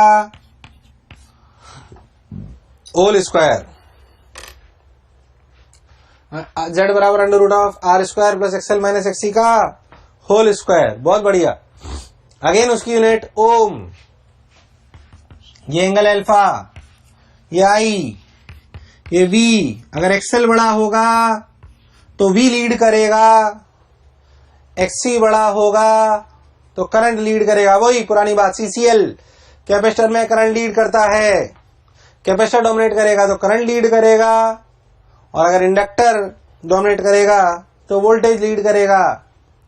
तो ये वी आई आल आर, ठीक है भाई। अगर मैं इसका फंक्शन लिखना चाहूं जैसे कि आई में दिया हो तो वी कैसे लिखेंगे, देखो I0 into Z into sine phase of current plus alpha, where tan alpha equals to XL minus XC by R, where tan alpha equals to XL minus XC by R, XL minus XC by R आपके सामने। बोलो clear है एकदम। चलो एक सवाल कराता हूं, ढंग से क्लैरिटी आ जाएगी, कोई टेंशन नहीं। सबसे ज्यादा यही सवाल आते हैं एनसीआर के, होते कुछ नहीं, सब पुराने जैसे ही हैं। ये डरने की कोई जरूरत नहीं 1% भी, ये सब पुराने जैसे ही हैं, बिल्कुल चिंता ना करें उस बात की, है ना। तो सब लोग स्क्रीन पॉज करो और उतार लो, स्क्रीन पॉज करो उतार लो। चलो आगे बढ़ते हैं, एक सवाल कराते हैं, आपको क्लैरिटी आ जाएगी अपने आप। ये सबसे टफ सवाल है आज के इस चैप्टर का, जबकि मैं बताऊं आपको बहुत आसान लगेगा, आपको लगेगा इसमें क्या है यार। चलो देखते हैं कैसे, एक इलस्ट्रेशन ले लेते हैं, क्लैरिटी आ जाएगी। देखते हैं, आओ भाई देखो भाई कैसे। भाई मान लो आपको बोला जाए वही आपके 3 सर्किट आपको दे दिए गए, बोलो क्लियर है। ये 3 ओम है, ये 12 ओम है, ये 8 ओम है, ठीक। ई की वैल्यू दी गई है 20 साइन ओमेगा टी, और सब चीजें पूछी गई हैं। मैं स्टेप बाय स्टेप आपको सब निकालना सिखाता हूं, या चाहो तो आपको क्या क्या निकालना है मैं बता देता हूं। आपको Z निकालना है, आपको I0 निकालना है, आपको I as a function of time t निकालना है। 3 मेजर चीजें जो आपको निकालनी है। आपको पावर फैक्टर कॉस अल्फा भी निकालना है। स्क्रीन स्टॉप करो और ये निकालो, निकाल लो तो फिर सॉल्यूशन देखो। ठीक, चलो सॉल्यूशन देखते हैं। सबसे पहले जेड जेड बनाने के लिए आर इधर 3, एक्सएल ऊपर 12, एक्ससी नीचे 8, 12 में से 8 गया 4, 4 और 3 5, इधर 4 इधर 3, जेड कितना आया भाई 5, एंगल कितना आया भाई 53 डिग्री, मतलब करंट और वोल्टेज में क्या 53 डिग्री का एंगल है। बहुत बढ़िया। आई नॉट की वैल्यू फिर से सब लोग देखें, 20 वी नॉट बाई जेड यानी कि 5 यानी कि 4 एम्पियर। क्या आई लिखा जाएगा 4 ampere into sine of phase of current. Current पीछे है 53 डिग्री से, तो लिखा जाएगा ओमेगा टी माइनस 53 डिग्री। ध्यान से देखो तो ये क्या सब पुरानी ही कहानी है। किसी भी एलसीआर सर्किट में अगर मुझसे पूछ लिया जाए तो मेरे लिए बताना कोई खास बात नहीं। हेलो निकाल लेंगे, सब कुछ तो आता है हमें। वही पुरानी बात है, बस ऐसे डायग्राम बनाना है, फिर से उसे इम्पीडेंसी कहते हैं। कुछ उसमें रॉकेट साइंस नहीं। बोलो कर सकते हो क्या? पावर फैक्टर क्या होगा? R/Z। क्या होगा? R/Z। जेड की वैल्यू कितनी? यानी 3/5 0.6। बोलो क्या एलसीआर सर्किट कर सकते हो? डर तो नहीं लगा? पक्का? चलो, और इसमें कुछ अच्छी बातें करते हैं क्योंकि एलसीआर सर्किट एक बहुत स्टैंडर्ड फॉर्मेट है।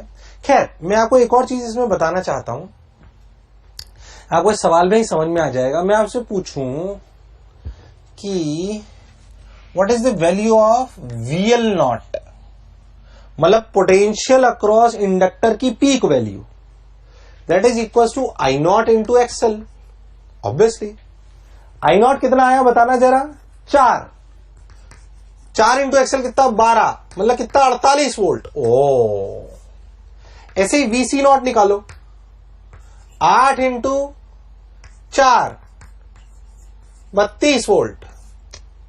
आपको एक बात देख के आश्चर्य होगा कि सप्लाई जो ली है उसकी पीक वैल्यू 20 है,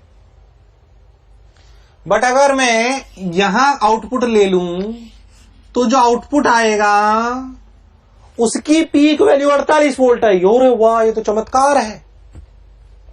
it is one of the use of LCR circuit. Input supply 20 है, जबकि आउटपुट सप्लाई अगर इंडक्टर के अक्रॉस ले लो तो पीक वोल्टेज के लिए 48 वोल्ट आई है। इसका मतलब क्या वोल्टेज एम्पलीफाई हो गया? यस।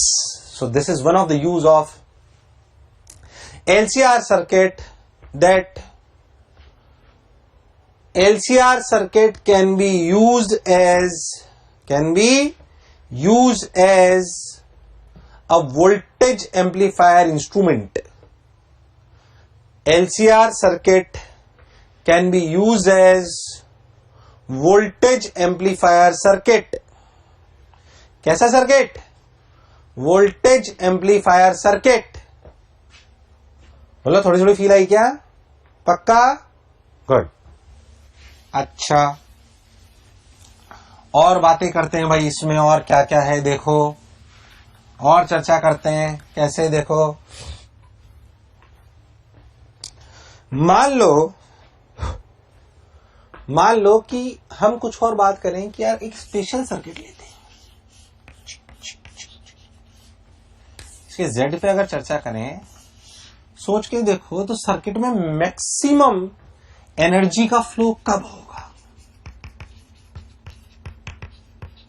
मैक्सिमम एनर्जी, पावर कब सबसे ज्यादा होगी? पावर क्या होती देखना भैया, क्या? I² RMS इंटू R, ऐसे लिख सकता हूं? पक्का?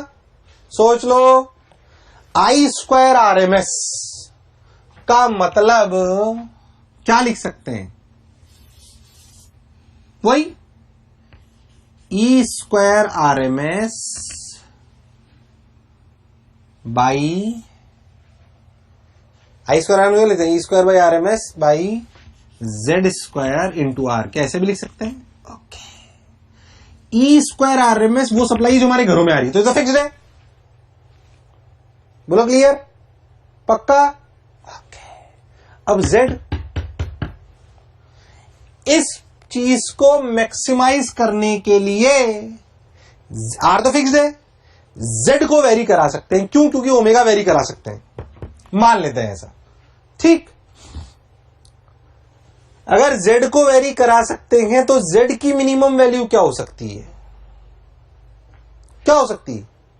सोच के देखो, Z है क्या रियलिटी में? ध्यान से देखो तो आपको दिखाई दे रहा है power maximum implies Z minimum. Z minimum, Z की वैल्यू है कितनी?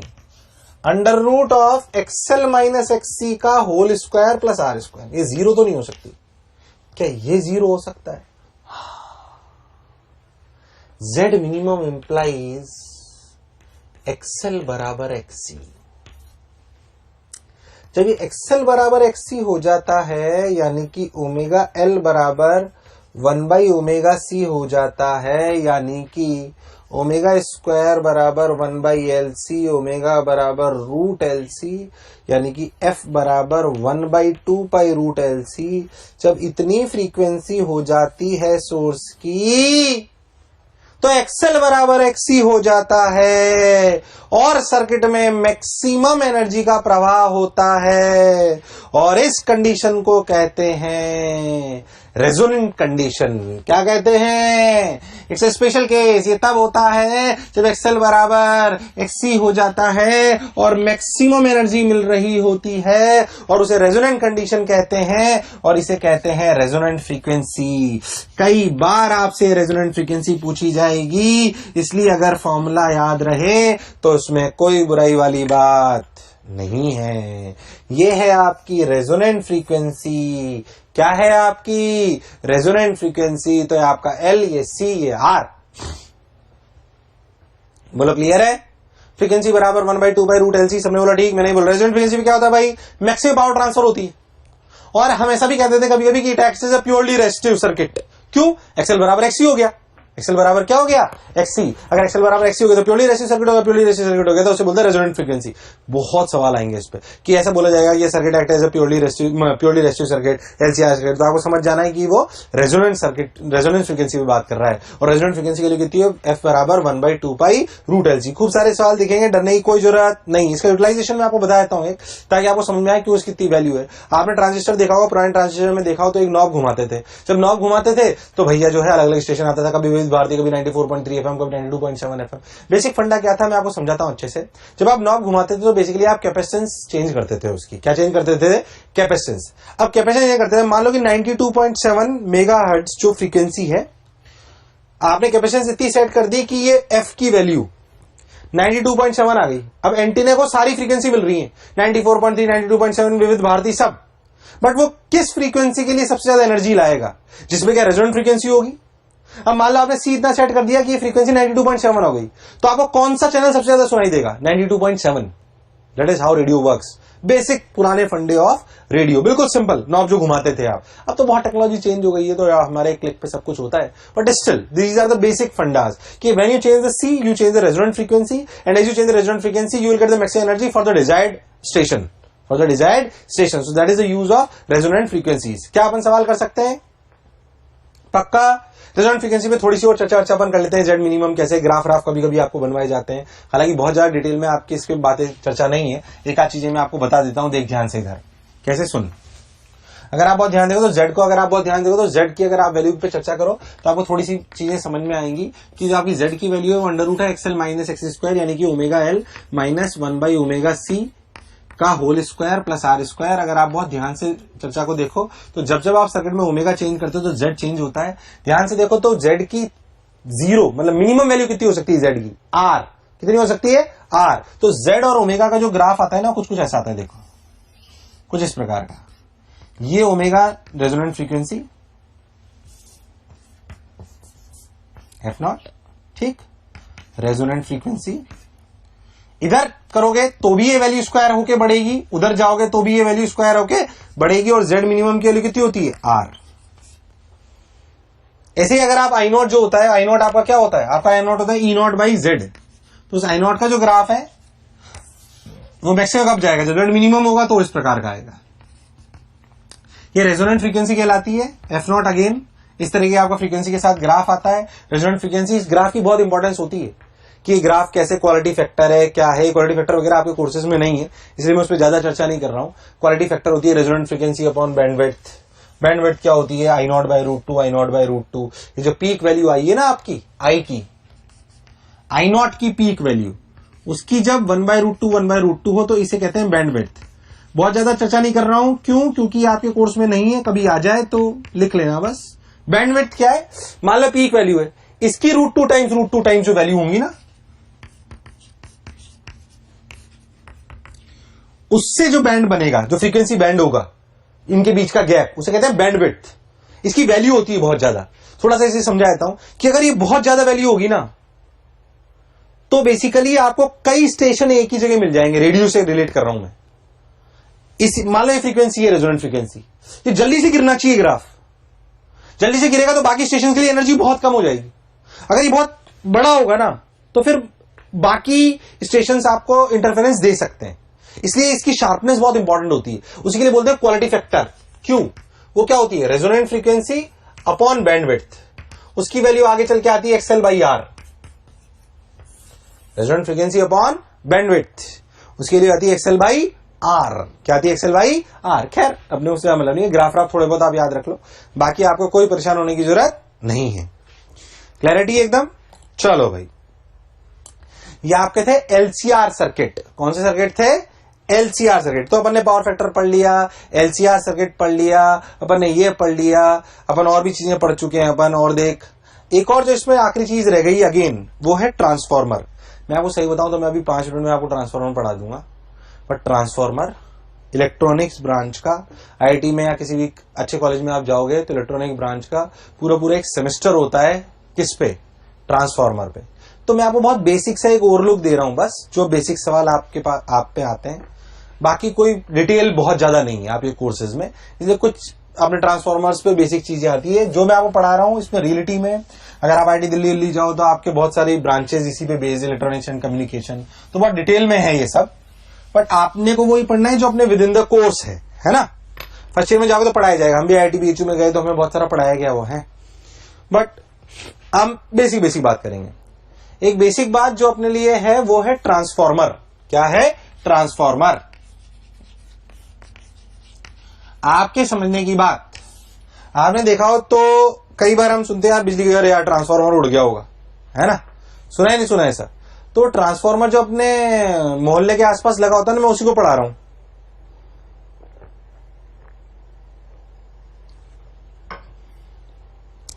आप ऐसा समझो कि जो ट्रांसफॉर्मर है, क्या है? ट्रांसफॉर्मर। जैसे मान लो कि कोटा थर्मल पावर स्टेशन है, वहां बिजली जनरेट हुई। अब जो बिजली जनरेट हुई उसको डायरेक्ट अगर वायरों में भेज दिया तो करंट बहुत ज्यादा है, तो I2RT से बहुत ज्यादा एनर्जी का लॉस होता है। तो हम चाहते हैं उसका करंट कम कर दें और घरों तक पहुंचाए। पर जब घरों तक पहुंचाए तो करंट चाहिए, तो फिर घर के पास ऐसी एक चीज होनी चाहिए जो वापस करंट को बढ़ा दे। बेसिकली ऐसा समझो कि जहां पे इलेक्ट्रिसिटी जनरेट होती है, वहां पे हमें ऐसे ट्रांसफॉर्मर, ऐसी चीज चाहिए होती है जो करंट घटा दे, तो एनर्जी लॉस कम हो जाएगा जब ट्रांसफर होगा करंट। फिर घर जब आ जाए तो करंट बढ़ा दे। ये काम कौन करता है? ट्रांसफॉर्मर। कौन करता है? ट्रांसफॉर्मर। आप इतनी सी बेसिक सी बात समझो। पहली बात, ट्रांसफॉर्मर का बेसिक काम है एनर्जी के पोटेंशियल और करंट पोटेंशियल को अप और डाउन करना। क्या करना? अप और डाउन। और इनकी एफिशिएंसी अब जो ट्रांसफॉर्मर बन चुके हैं 99% तक आ चुकी है, इसलिए काफी इफेक्टिव चीजें हैं हमारे लिए, बहुत अच्छी चीजें हैं। Basic working of transformer, how it works. इसमें कॉइल टाइप स्ट्रक्चर होता है ऐसा, उसमें ऐसे लूप्स बने हुए होते हैं। क्लियर? इसे बोलते हैं प्राइमरी कॉइल और इसे बोलते हैं सेकेंडरी कॉइल, जहां से आउटपुट लेते हैं बेसिकली। तो ये हमारा आउटपुट है और ये हमारा इनपुट है। बोलो क्लियर? असलियत में हम कैसा मानते हैं, सुने ध्यान से, कि जो प्राइमरी कॉइल से हमने इनपुट दिया, जो प्राइमरी कॉइल से हमने इनपुट दिया, उसका आउटपुट हम निकालना चाहते हैं। जब हमने यहां पे मान लो कोई सप्लाई लगाई, कोई भी सप्लाई, मान लो हमने सप्लाई लगाई यहां पे EI या E primary sine omega D types, उस सप्लाई की वजह से करंट बहा, यहां फ्लक्स आया। क्या आया? फ्लक्स। ऐसा समझो कि जितना फ्लक्स यहां आया वो पूरा का पूरा ट्रेवल करके यहां चला गया। बोलो क्लियर एकदम? पूरा का पूरा ट्रेवल करके यहां चला गया। अब जब वो यहां से यहां गया तो हमने ऐसा माना कोई लॉस नहीं हुआ। ऐसा मान लो रियलिटी में 99% तक रहता है अचीवमेंट। तो हम तो अभी जो पढ़ रहे हैं उसमें हम पूरा पूरा आइडियल कंडीशन मानते हैं और हम मानते हैं कि पूरा का पूरा वहां चला गया। आप अगर बहुत ध्यान से देखो तो इसके एक लूप में जो फ्लक्स होगा वही इसके एक लूप में फ्लक्स होगा, बट यहां फ्लक्स अलग, टोटल यहां अलग। क्यों? क्योंकि यहां नंबर ऑफ टर्न्स अलग और यहां पे नंबर ऑफ टर्न्स अलग। ये कहलाएगा number of turns in primary coil, ये कहलाएगा number of turns in secondary coil. Number of turns in primary coil and number of turns in secondary coil. अगर आप बहुत ध्यान से देखो तो जो इसकी सप्लाई है, इसका जो फ्लक्स है बेसिकली वो ही इसको जनरेट, जैसे मान लो यहां टोटल फ्लक्स है 5 प्राइमरी, तो बेसिकली E प्राइमरी है क्या? d5 बाई dt, यही है। ऐसे ही 5 सेकेंडरी वो जो भी है, तो जो E सेकेंडरी है यानी कि ये आउटपुट वो क्या है? d5s by dt। अब सोचो तो इसमें जो फ्लक्स आया, जो लाइन साइन, वही ट्रेवल करके यहां आ गई, तो इनमें टोटल फ्लक्स सेम है या flux in one loop same है? Flux in one loop same है। तो 5p को क्या लिखा जा सकता है? 5 को मान लो फ्लक्स इन वन लूप। अब समझो 5p को क्या लिखा जा सकता है? np into 5। और 5s को क्या लिखा जा सकता है? ns into 5। जब डिफरेंशिएट करोगे तो d5 dt आ जाएगा, d5 dt तो दोनों में सेम आ जाएगा। बोला आएगा नहीं आएगा? तो सोच के देखो EP और ES जब लिखोगे तो d5 dt आएगा तो NP आ जाएगा बाहर, उधर से आ जाएगा NS बाहर, तो d5 dt तो कॉमन आ जाएगा। तो सोच के देख E secondary by E primary क्या आ जाएगा? NS by NP। Important formula, यही काम का है आपके। सेकेंडरी यानी कि आउटपुट जो मिला, P मतलब जो इनपुट डाला, वो प्रोपोर्शनल होते हैं नंबर ऑफ टर्न्स के। अब सोच, मैंने आपको क्या समझाया? जहां जनरेशन होता है, इलेक्ट्रिसिटी जनरेशन, वहां पे क्या रिक्वायरमेंट है? करंट कम करो यानी कि वोल्टेज बढ़ाओ। ऐसा क्यों? मान लो मेरे पास पावर है VI, बेसिकली मैं पावर कांस्टेंट रखते हुए V को घटा देता हूं या V को बढ़ा देता हूं तो I घट जाता है। I घटाने का फायदा, ट्रांसमिट करोगे तो एनर्जी कम लॉस करेगी, तो V बढ़ाना चाहिए तो पावर उतनी ही रह जाएगी। तो V बढ़ाने के लिए इलेक्ट्रिसिटी जनरेशन पे हम जो ट्रांसफॉर्मर यूज करते हैं उन्हें बोलते हैं step up transformer. Step up transformer का मतलब आउटपुट पोटेंशियल ज्यादा होना चाहिए, कम ज्यादा। अगर ज्यादा होना चाहिए मतलब NS ग्रेटर देन NP। ठीक। कस्टमर वाली जगह पे क्या वापस सोच, अगर हमारी टीवी में आपने देखा होगा तो 1100 वोल्ट सप्लाई, 5000 वोल्ट सप्लाई, उतनी वोल्ट की सप्लाई से अगर हमारी टीवी चलाएंगे चलेगी थोड़ी, फूट जाएगी वो तो। ठीक। तो उस सप्लाई को कम करना चाहते हैं, जो हमारे घरों के पास ट्रांसफार्मर लगे होते हैं वो स्टेप अप होते हैं, स्टेप डाउन। कौन से होते हैं? Step down. वो जो वहां से सप्लाई आ रही थी उसको स्टेप डाउन करते हैं बेसिकली फेजेस में। ठीक। हमारे घरों के आसपास जो सप्लाई आ रही थी 440 वोल्ट को 220 वोल्ट में से कर रही होती है, वो स्टेप होते हैं, उनके सब स्टेशन होते हैं, उस पर अपन बहुत ज्यादा नहीं जा रहे हैं। तो कस्टमर वाली जगह पे अपन यूज करते हैं ट्रांसफॉर्मर्स कौन से? Step down. उस स्टेप डाउन का मतलब कौन ज्यादा होना चाहिए? स्टेप डाउन मतलब ये कम होना चाहिए और प्राइमरी ज्यादा होना चाहिए, मतलब होना चाहिए NP ग्रेटर देन NS। आपसे सिंपल पूछे जाते हैं, बताओ स्टेप अप क्या है, स्टेप डाउन क्या है, सब चीजें आपसे ऐसे पूछी जाती है, आप कर सकते हो। फिर मैं आपको कह रहा हूं बहुत कम समय में मैंने आपको ट्रांसफॉर्मर पढ़ा दिया। ट्रांसफॉर्मर बस सिर्फ आपको इतना ही पूछा जाता है, इसलिए मैं इतनी ही बात कर रहा हूं। बाकी रियलिटी में पूरी इंजीनियरिंग है, पूरा एक सेमेस्टर है इंजीनियरिंग में ये सब कुछ। पर अभी आपके लिए अगर कोई सवाल आएगा तो स्टेप अप स्टेप डाउन के लिए आएगा और ये आपसे पूछ लिया जाएगा। बोलो क्लैरिटी है? एकदम पक्का? चलो, तो अल्टरनेटिंग करंट समाप्त। छोटा सा टॉपिक, प्यारा सा टॉपिक, शीट कर लें अच्छे से। क्लियर?